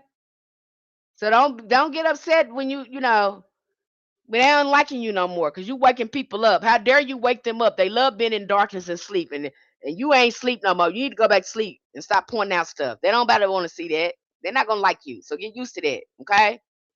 And suddenly what felt like demon controlling your behavior becomes something you can see, understand, and work within. Okay? This is where the shame begins to dissolve. This is why those parts no longer have power over you. That is that is not because they disappeared. It's because they are now integrated into your awareness. They can't hide no more. You can call them out. Okay? You can call it out now. You're not shamed. You're not hiding, but you don't care what anyone thinks. You're calling that thing out. Okay? And what it and that is what changes everything. The historical development of religious structures demonstrate consistent patterns within the patriarchal system, organization of both society and spirituality around the external authority and control. In this context, the internal dimensions of human experience, thoughts, emotions, impulses are not always prioritized as sources of influence. Instead, they are subsumed under a model that emphasizes external causation, like the devil did it. No, that was you doing it. Okay? This is in this way, the externalization of God, angels, and demons is not only a theological development, but also a shift in how human experiences itself is interpreted. Internal forces are continuously active and influential, but are often overlooked in favor of the explanation that locate a causation beyond the self. Got to blame it on somebody else. Nobody want to take responsibility. That is to be the biggest thing with my that I have with these things, the spiritual warfare in my family. Nobody want to take accountability. That thing don't like accountability, baby. I be on their ass. You hear me? That thing hate it too. That thing, when I hold up that mirror, I said, no. Let's repeat back. You're telling me what I did, but let's repeat back what you did. Let's look at your behavior. Them things get to running from me, from people inside me. They go to lying on me, projecting on me, and all that stuff. They will not look. This thing does not like accountability. And I know that you don't like accountability and shame. That's the very thing I'm going to be putting on your ass. That's the very thing that my family needs. And they don't like me around because of it.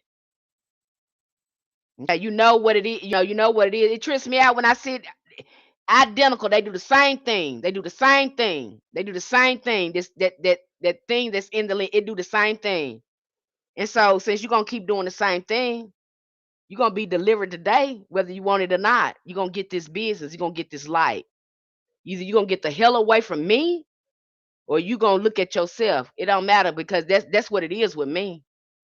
I'm not gonna hide, I'm not gonna go along with this. Okay, and you will see it. So that spiritual warfare is not gonna be you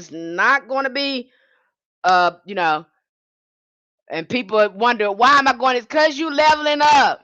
If them spirits ain't bothering you, then you doing something wrong. You ain't no threat to nobody. You ain't doing nothing. That's what's supposed to be happening because you getting yourself together and you're no longer letting these things control you. So yeah, you're gonna be in spiritual warfare. You're prepared for it, especially in your community, because I've already told you how that's gonna look. I let you know the cleansing that you were gonna need to be doing, the shadow work that you're going to be doing. You have all your ammunition and tools there to deal with that. And some of us, we're not willing to do that work. We're not willing to be we're not, we want people to like us. But I'm gonna tell you, doing this work, you got to use to people not liking you. I love when people didn't like me because that let me know I'm doing something right. I don't expect for you like that. Let me know I'm not stroking your ego. I remember when I was in that woman shelter, and my friend of mine said, Miss, she said, Penny, they don't like you. You know, they be looking at you all the time. They ready to wipe you up. But I just laugh. Every time I see them, I knew they didn't like me. I would laugh in their face, say, hey, how you doing today? And grudgingly speak.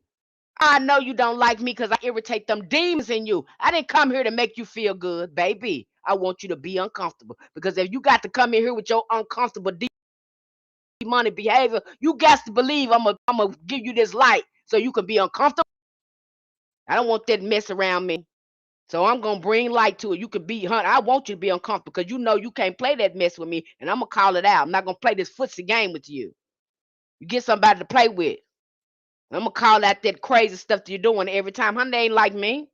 That lets me know I'm doing something right. I'm irritating them demons, baby. You're not comfortable, and neither am I uncomfortable with you with this crazy behavior. That's why I'm gonna call it out for you, even get it started.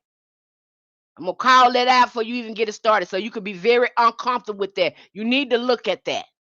I'm not the person you need to be mad at. You should be asking yourself, why you mad at me for calling out your raggedy behavior? Why you mad at me? I'm on it. I ain't lying. That's what I'm doing. Why I'm mad at her? Damn, she make me so uncomfortable. I'm so scared. Like my mama told me when I start calling it out, she said, I'm so scared to talk to you because I don't know if I'm saying the wrong thing. See, them demons, they start recognizing them. Them things in her start recognizing, oh, you can't say any and everything to her no more. You're going to have to watch what you say to her. I made them uncomfortable to talk to me because I was calling this out. Okay? There was me asserting my boundaries and letting that thing know, now you can't spew your crap out on me. Okay? So this is also evidence that the patriarchs were easily corrupted by these demons, by their lower selves. It appears Solomon tried to make pacts with the demons, which he made a variety of pacts. That's what happened with Amadeus. But once you come into contact with these demons, they will leave the residue of their interaction. Like I told you, if you got some stuff going on, you ain't addressed, that's gonna amplify it. Okay, just like angels will leave the impact of them with you, and you'll see this through inspiration, creativity, spiritual knowledge. Okay, you'll see that. And so again, making sure that if you're going to be doing this, how it should look, how you should be approaching it, and what frame of mind you should be in. Okay. Yes, going through this with my mother, it is not. It don't feel good. You know, people is trying to make this look like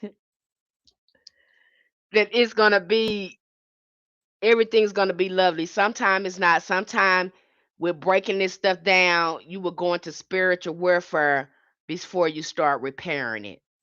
Because these things that had reign in your life for so long, it takes a while for you to get a handle on and get your mind together and start bringing in more positivity. No, yeah, you're going to be a spiritual tech because these things don't want you to change. They don't want you to level up. Okay. Does anybody have any question? Did I cover anything? Because I'm getting ready to close it out. I've kept you up here for a few hours now. And I did this on a Friday because I knew some of us have to work. Some of us got to work tomorrow too. But is there anything that you want to add here or any questions that you have? And like I said, this is the book that we have is very good. It teaches you how to work with Solomon directly, how to set up an altar and work with him.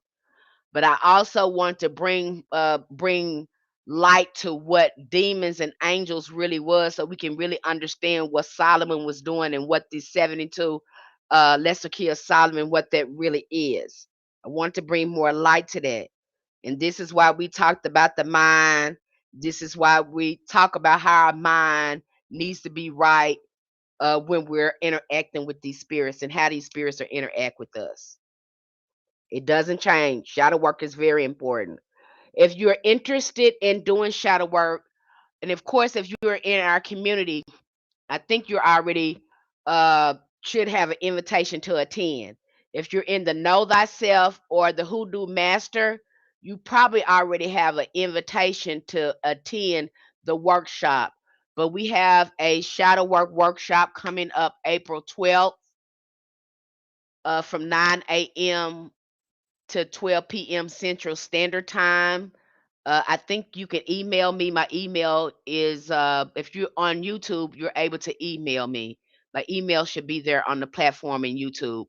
If you're on TikTok, you can DM me and we can work on securing getting you a spot for the workshop. This is going to be an awesome workshop. We're going to do meditations.